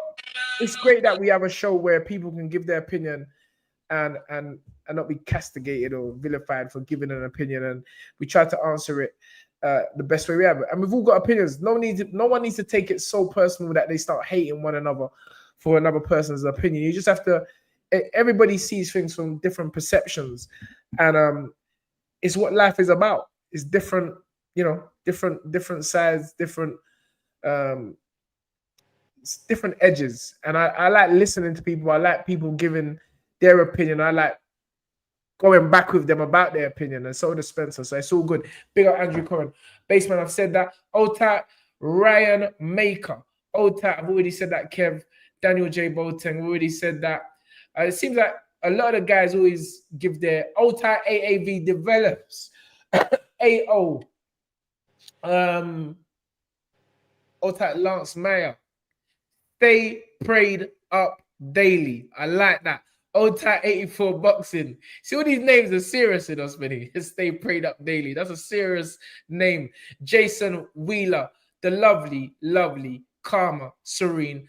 Her name is not even in my presence, but big up the lovely Leah, outstanding.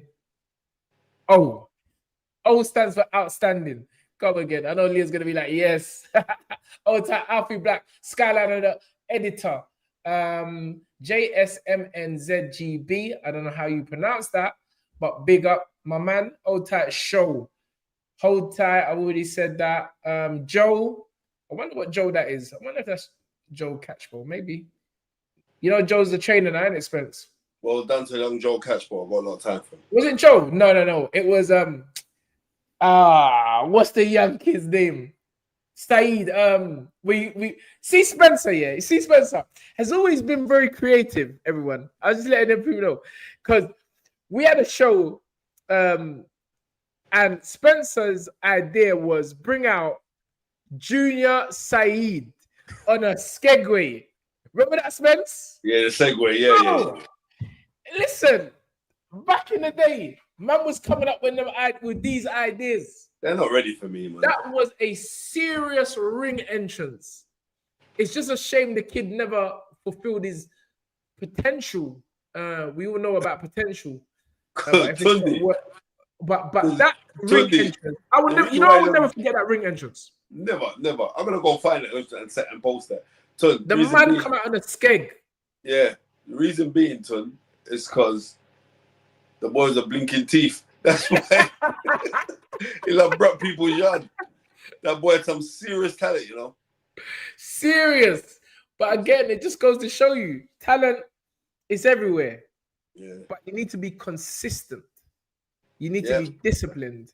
And talent you need to without have discipline a goal. will remain talent, and then hard work. If you ain't got those two things, no talent, all it's gonna do is fuel disappointment and anger, and you become very bitter. I missed this comment from Becky Hell. She said, "If we stop watching these fights, they will stop putting them on." Becky, that's impossible. Becky, we're not gonna stop watching these fights. Becky, it's gone. Like it's actually gone past that. Like nobody is gonna stop watching these type of fights because this is human nature. Human nature is we tend to go after things we're not supposed to. We tend to touch things that we know we're not supposed to touch. That's human nature. I don't know if as we get older, but we always want to. We're always attracted to something that, or most times we're attracted to most things that we know that's wrong for some reason. I don't know why. We even though we know this fight is wrong in the eyes of many, people still gonna watch Spence because it's fighting. Yeah. It's fighting, Becky. So, and I think nowadays with everything that's going on in the world, fighting is actually our getaway. It's our getaway. Yeah. For that moment, we can just forget about the rising taxes and worrying about our children being safe on these streets and everything. And when you're seeing two guys going at it, it's like that's my getaway. When you're watching it, that's your getaway for that moment in time. So it's strange, but we love this sport. We love this sport, and we love it to the point that we are now willing to. Spencer, I hope you're not sleeping on the thing. What are you talking about? Spence, I'm gonna rewind this. Bobby Wright is gonna be sending me a video right now. Bobby, please tell me Spencer Fearon was not sleeping on the show again. Bobby Wright. Oh my goodness gracious me. Spencer, was your eyes just closed? Just tell me the truth. I was just starting to shut. Bro, I want you to realize this part here, yeah? I was up in the early hours of this morning, and then one of my cousins had to go buy a car and I had to go over. And I'm tired, bro. It's just me.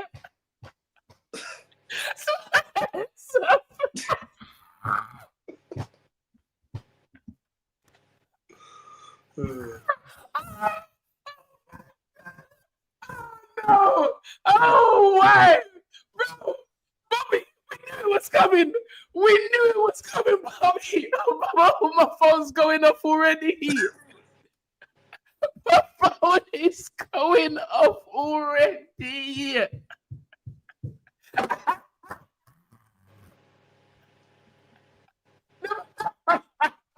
The man catch a dropsies on the show. Spencer.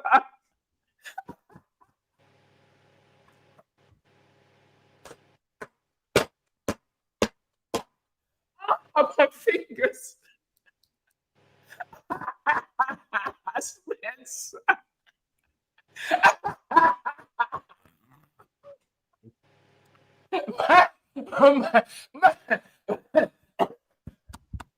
Forgive me. Man saying about you trying to go raving last night.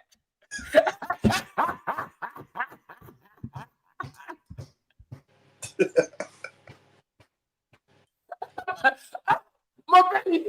Oh, my belly. Man saying about you trying to go raving last night and come to Big Fight right on Sunday evening. I try to keep your eyes open. Nah, bro. And so what are you doing? Because the show better be an hour. I've been on there for 2 hours, bro. And I'm telling you, I'm tired. Oh my God. So round it up to the bouncing room, boy. I'm bouncing. Ladies and gentlemen, I'm going to my bed, bro. I'm tired.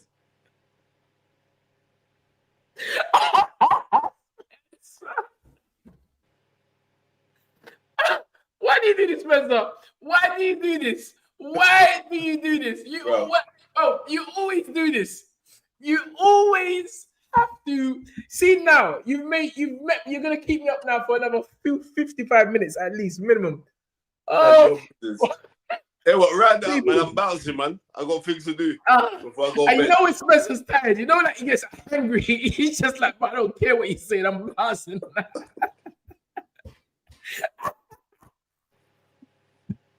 All right. Listen, I'm gonna save Spencer the trouble of just exiting,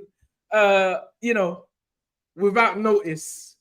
O-type beauty of the pencil, baseman, bro. And no more late nights for you. Baseman said no more late nights for you, Spencer. Man's all in there yawning, closing his eyes, sleeping. I know Bobby Wright is going to actually find the spot where your eyes decided to drain, and I will be posting it live on Instagram as soon as I get that. As soon as I get that. Ladies and gentlemen, we come to another end of a great show, a show which was slightly different this evening. We touched on philosophy, we touched on memories, we touched on, places we grew up, places we came from. We bigged up people that we grew up with. It was not your normal Fight is Right Sunday episode show where we just talk about boxing. It is the thing that makes this show much different from any other podcast wherever in this planet Earth. We actually every Sunday just come, have a conversation, myself and Spencer, and we invite everyone to listen. So, ladies and gentlemen, I want to thank everyone again for joining us. And while Spencer sleeps,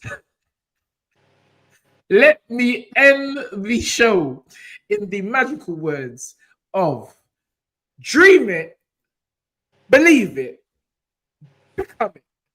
Coming up. Peace to fingers. My guy on my bed. Later. God, yes, sir.